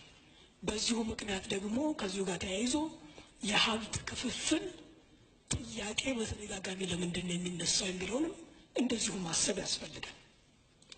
በመጨረሻ በፌዴራል መንግስትና በክልል መንግስታት መካከል ያለው ኢኮኖሚ ነክ የሆነ የስልጣን ክፍፍል በእውነት በአግባቡ እየተፈጸመ ነው ወይ? ሁለቱም የረሱት የሀገሪቱ ክፍል የለም ወይ? እንግዲህ ዲቨሎፕመንት እድገት ሳስቴነብል መሆን አለበት ነው የምንለው። ሳስቴናቢሊቲ ከኢንቫይሮንመንት አንጻር ይታሰባል። ሳስቴናቢሊቲ ከሰው አንጻር ይታሰባል። እስካሁን ቅድም ያልኳቸው ሰውን በሚመለከት ምን ያህል ኢኮኖሚው ሰውን ረስቷል የሳስቴናቢሊቲ ጥያቄ ነው። ኢንቫይሮንመንት በሚመለከት ምን ያህል የልማቱ ሂደት ኢንቫይሮንመንትን ረስቷል እንደዚህ የሚታሰብ ነገር ነው። እስቲ ኢትዮጵያ ውስጥ የተረሱ ከተሞችን አስቡ፣ የተረሱ ሐይቆችን አስቡ። በልማት ሂደት እየተፈጠረ ያለውን ዲስትራክሽን ደግሞ አብረን እንዳስብ። ጥሩ ስራ አልተሰራም ለማለት አልፈልግም። እኔ ብዙ ስራ እየተሰራ ነው፣ ግን የተረሱት ትኩረት ሊገባቸው ሊሰጣቸው የሚገቡ ነገሮችን ማትኮር ለእንደዚህ አይነቱ አገራዊ ጥንካሬ ይጠቅማል። ህብረተሰቡ የሚያየው ዲሞክራሲውን ፖለቲካውን ብቻ አይደለም፣ አኗኗሩን ኢኮኖሚያዊ ሁኔታውን ነው እያየ ያለው። ይሄ የሚፈጥረው ችግር ቀላል ችግር አይደለም እና ይህንን አብረን ልናስበው ይገባል ማለት ነው። አመሰግናለሁ። ይጨርሻለሁ። አመሰግናለሁ። ቅድም ኮሜንት ያደረጉት ሴንስ እናደርገዋለን፣ ግን ኦርጋናይዘርስ ከውይይቱ የኢኮኖሚክ ዳይሜንሽኑ ፕሬዘንቴሽን ኢንክሉድድ አልነበረም እና በዛ መልኩ ይሆን ይችላሉ ነው የኔ የግሌ ምርጫ አይደለም።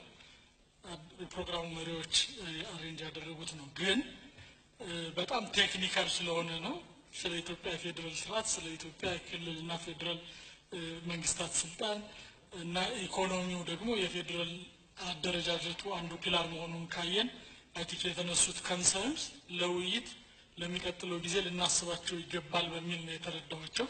ስለዚህ በዛ ኢንተርቬንሽን እንወሰደው። ወደ መጨረሻው ስመጣ የተሰጠኝን አሳይመንት በመከተል ትንሽ ሰመሪ በተወሰኑ 2-3 ደቂቃዎች የተነሱትን እንዲሰብሰብ ላድርጋቸው። የዚህ ውይይት አርዕስት ስታዩት የቀረቡትን ፔፐሮች ስናይ ለውጥ ለማምጣት አክተሮቹ የመንግስትን ማሽነሪ ያዙትም ይሁን በሌላ መንገድ ያሉት ሰከን ብሎና ጠለቅ ባለ መልኩ ማሰብ ይጠይቃል የሚል ነገር መውሰድ አለብን። የእኛን ውይይት ሳስብ ይህንን ስቴትመንት ስናገር በ90ዎቹ መጀመሪያ የናይጄሪያ የፋይናንስ ሚኒስትር ስትራክቸራል አጀስትመንት ናይጄሪያ ኢምፕሊሜንት አድርጋ ኢኮኖሚያ ክረምብል ሲያደርግ ሚኒስተሩ ሲጠየቅ እንደ ኢኮኖሚስት የወሰድኩት የፖለቲካ አማራጭ ትክክል መስሎኝ ያሰብኩት ልክ ነው፣ ናይጄሪያ ፌል በማድረጓ ግን አም ሶሪ ነው ያለው። ኢኮኖሚካሊ ኒያራው ፌል ሲያደርግ የምታስታውሱ ከሆነ እኛ የዛ ላግዠሪ ያለን አይመስለኝም። ፌል ካደረግን በኋላ ሶሪ የምንለው ሀገር የለንም። ለዛ ለውጦች የሚፈልጉ ከሆነ ግብአት የሚፈልጉ ከሆነ እንዴት እናምጣ የሚለውን ማሰብ ያስፈልጋል። በዛ ሀሳቤ ይመስለኛል ምሁራንም ሲጋበዙ የሚገኙት ሁላችንም የተገኘ ነው። በዚህ ሁኔታ ላይ የሰጠናቸው አስተሳሰቦች ምን ጉዳዮች ላይ ሰብሰብ ሊሉ ይችላሉ ብዬ ሳይ የመጀመሪያው ህገ መንግስቱን የሚመለከት ነው። ህገ መንግስቱ ህገ መንግስታዊነቱና የህገ መንግስቱ ቅቡልነት ምን ደረጃ ነው ያለው የሚለው ተነስቶ እሱን ቁጭ ብሎ መፈተሽና ግብአቶቹ ይጠቅማሉ የሚለው ነው። የኢትዮጵያ ፌዴራል ስርዓት አይዲዮሎጂ ድሪቭን እየሆነ ነው ወይስ ህገ መንግስታዊ መሰረት እያጠበቀ እየሄደ ነው የሚለው ነው መፈተሽ ይገባል ከሰጣችሁት አስተሳሰብ። በሁለተኛ ከዚሁ ጋር ተያይዞ የሚታይ ኢትዮጵያ ውስጥ ህገ መንግስታዊነት ፌዴራሊዝም በተለይ የዛሬው ቶፒክ ጋር የብዝሃነትና አንድነት ጋር ተያይዞ የሚነሳው ነገር አንድም ወደ ታሪካዊ ዳራዎቻችን የሚሄድ ነው፣ ሁለትም ወደፊት ተመልካች ነው የሚሆነው። ስለዚህ ወደፊት ለመመልከት የወደ ኋላውን ማየት የግድ ነው። የወደ ኋላውን ተጸጸቶቹንም ስኬቶችንም የጋራ የማድረግ ኃላፊነት ያለብን ይመስለኛል። በሶስተኛ ብቻ ሆነን የምንገኝ ከሆነ የወደፊት ተመልካች አንሆንም። ቅድም ሰሎሞን ያነሳውን አዲሱን ጄኔሬሽን ሚት የሚያደርግ ሶሉሽን ለመስጠት አቅም ያንሰናል የሚል ነገር አለ። በሶስተኛነት ፕሮፌሰር ካሳሁን ቅድም በሁለተኛውም ይህንን የጋራነታችን ላይ ሲምቦሎችን እንገንባ ምናምን የሚላል አይ ቲንክ ኮንሽስ ሆኖ አክት ማድረግን ይጠይቃል። ሲምቦሎች አልተሰጡም አንልም። ለምሳሌ በቅርብ ዓመታት በአንድ ሰው ስም 3 ተቋሞች 3 ቢልዲንጎች በአንድ ሰው ስም ተሰርቶ አይቻልም። ዴዲኬት ተደርገው ለአንድ ሰው በአንድ ቀን የቴሌቪዥን ፕሮግራም አይተነዋል ያ ሰው ማን እንደሆነ። ግን ሁላችንም የኛ ጀግና አድርገን ይዘነዋል ያለ አይዳውት። ስለዚህ ሙከራዎች አሉ። እነኛ ሙከራዎች ግን የጋራ በሆኑና ታሪካዊ እውነታዎችን የምንወስዳቸው ሲምቦል መኖር አለባቸው። አሉላ ብንል ልንወስድ እንችላለን፣ ግን ሳምበዲ ሪሰንትሊ ያለው ቢነሳ ወደ ዲቴይሉ መግባት ሳያስፈልግ ማለት ነው። ሶስተኛው ስለ ዲሞክራሲ ነው ተደጋግሞ የተነሳው። ስለ ዲሞክራሲ ስንል ምርጫ፣ የምርጫ ተቋሞቻችንና ተወዳዳሪነትን ማስፈንን የሚመለከቱ ተቋማዊ የህግ መሰረትና የፕሮሰስ ሂደትን የሚመለከቱ ነገሮች ተነስተዋል። እነኚህን ውይይት ስታደርጉ የነበራችሁ ተወዳዳሪ ፓርቲዎች እናውቃለን የት እንደደረሳችሁ አንዳንድ ምልክቶች አይተናል። አልቋል የምናየው ነገር ነው የሚሆነው። ሁለተኛው በዲሞክራሲ የምናየው የፖለቲካል ፕሉራሊዝም። የፖለቲካል ፕሉራሊዝም አሉን ቅድም እንደተባለው ስልሻም አሉ። በአስተሳሰብ ደረጃ ዛሬ ኢትዮጵያ የገጠማትን ችግር ወደፊት ለማራመድ በሚያስችል መልኩ ፕሉራሊዝም ብዝሃነቱ የፖለቲካ አስተሳሰብ ብዝሃነቱ ተገቢ ቦታ ይዘዋል ወይ ነው። ከዲሞክራሲው ጋር የሚያያዘው የግለሰብ መብቶች ከተባለው የቡድን መብት ጋር ያላቸው ግንኙነትና በሂደት ላይ ያላቸው ጥበቃ ምን ይመስላል የሚለው ዋናውና አብሮ መታሰብ ያለበት የሲቪክ ማህበረሰብ ሚናና ጥበቃ የሚለው ደግሞ የተነሳ ነው። በተለያዩ መድረኮችን የሚታይ በአራተኛነት ከዚህ ቀጥሎ የማነሳው እናንተ የሚያነሳችኋቸው ተቋማዊ ግንባታ የሚለው ነው። ተቋሞች ህገ መንግስቱን የሚመሰረታቸው አሉ። ተቋሞች መንግስትን የሚመሰረታቸው አሉ። ብዙ ተብሏል። ባጭሩ ተቋሞች በችሎታ ላይ ያላቸው አቋም ወይም ተቋሞችን የሚመሩና ተቋሞቹ እስከ መጨረሻው እርከን ድረስ የሚሄዱት በምን ችሎታ ነው የሚለው ነገር በዚህም በተለያዩ መድረኮችም የሚነሳ ነው። ተቋሞችና የተቋሞች መሪዎች፣ ሰራተኞች ተጠያቂነት፣ ግልጽነትና አሳታፊነትን ያስገድዳሉ የሚል ነገር በሁለተኛነት የሚነሳ ነው። ሌላው ፓርቲና መንግስት ያላቸው ግንኙነትና ልዩነት ምንድን ነው የሚለው ይሄ ለፖሊሲ ግብዓት ተነስቶ ምን ማለት ነው የሚለው ቁጭ ተብሎ አስቸጋሪም አይደለም በቲዮሪ ደረጃ ማየት ያስፈልጋል። ሌላ ቅድም ከታሪካዊ ነገር ጋር ያነሳዋቸው የጋራ እሴቶች መገንባት የሚል ፖይንት አልፎ አልፎ የተነሳ ነገር አለ። ቅድም ዘመላክም ሲያነሳው ስለ እምነት ሲያነሳ እምነቶች መስገዳቸውን ብቻ አይደለም። ኢትዮጵያ ውስጥ ኦሮሞ ሆኖ ክርስቲያን አለ፣ ትግሬ ሆኖ ክርስቲያን አለ፣ ጉራጌ ሆኖ ክርስቲያን አለ። በክርስቲያንነታቸው ያለው የጋራ ቫልዩዋቸው ግን ምንድን ነው? ስዊዝ ህንድ የተለያዩ ሀገሮች ስንሄድ ክሮስ ካቲንግ ቫልዩስ የምንላቸው የሚወራረሱ የጋራ እሴቶች ካሉ እነኛ እሴቶች አንዱ አንዱን ለማጥፋት ሳይሆን አንዱ የአንዱ ጥበቃ የሚያደርጉ ተቋሞች ነው የሚሆኑት። እዚሁ ጋር ተያይዞ የሚታየው ህንድን ብንወስድ ህንድ ሊትሬቸሮች ላይ ክሪኬትና ሆሊውድ ቦሊውድ የጋራ እሴቶቻቸው ህንድን የሚጠብቋት ምሰሶች ተደርጎ ይታያሉ። አትሌቲክስን እኛ አንስተነው ማናቅ አድዋንም አሁን ነው እያነሳን ያለ። ስለዚህ መስራት ያስፈልጋል እንደዚህ ነገሮች። ሌላው የፍትህ ጉዳይ ነው። ብዙም ሂር ኤንድ ዜር የተነሱ ነገሮች አሉ። አሁንም ለፖሊሲ ሜከርስ ቴክ አዌይ ነው ካል ፍትህ ምን ይመስላል? የፍትህ ተቋማት ምንድን ነው አደረጃጀታቸው? ፍትህን ለማስፈን ያሉ ህገ መንግስታዊ መርሆች ከተጣሱ የሚያስከትሉት ውጤት ምንድን ነው? እንዳይጣሱ የሚደረግበት ጥበቃ ምንድን ነው የሚለውን ማስተዋል ያስፈልጋል። ይሄ ከፖሊሲ ሜከርስ እና የሚመለከታቸውን አካሎች የሚያዩት ነው። ፓርቲን የሚመለከት ነገር እናንተ ባትሉትም እኔ ሁሌ የምጠይቀው ነገር አለ። ፓርቲ በብሔር መመስረት አለበት ወይ ሲባል ለሱ ጀስቲፊኬሽን ሲሰጥ ፓርቲ በእምነት መሰረት ላይ የማይዋቀረው ለምንድን ነው? ፓርቲና መንግስት የተለያዩ ናቸው። ሴኩላሪዝም እንላለን።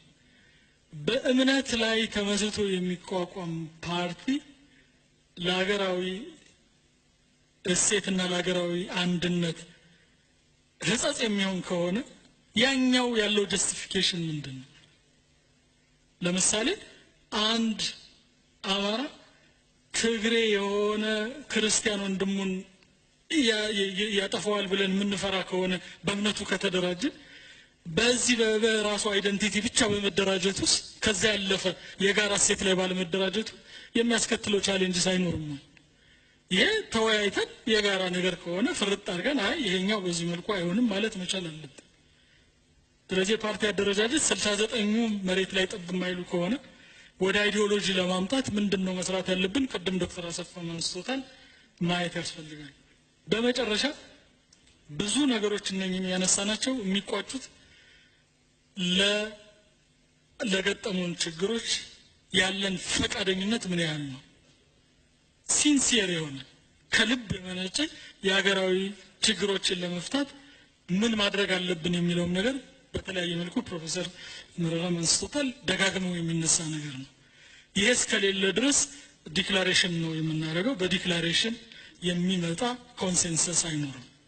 ዲክላሬሽን ውስጥ የሚሳተፉ ቅን ዜጎችና ለሚያስቡት ነገር ዋጋ የሚሰጡ የሌሎችን አስተሳሰብ በተገቢው መጠን የሚያከብሩ መሆን አለባቸው።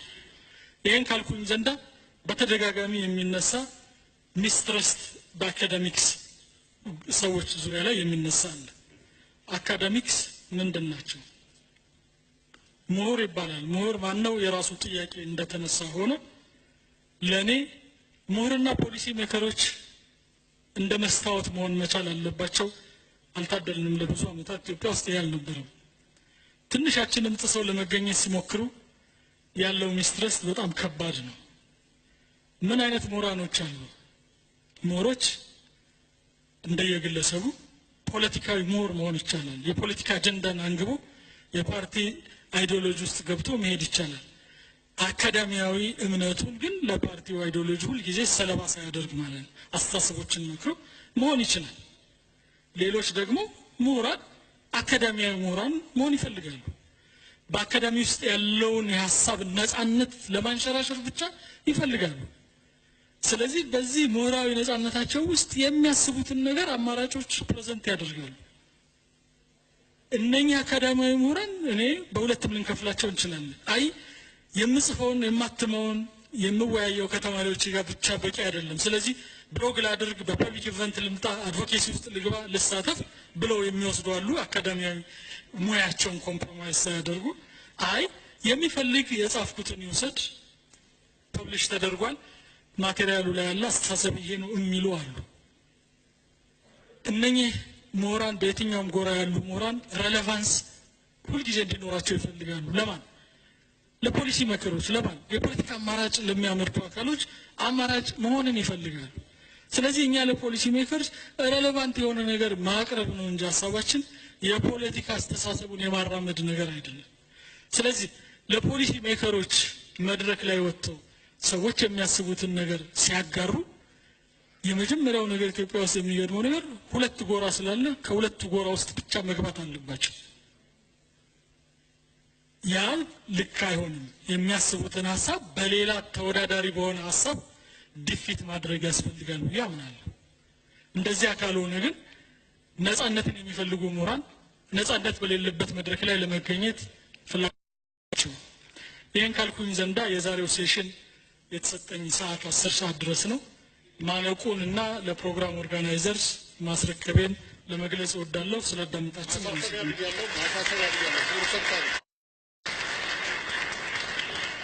ማሳሰቢያ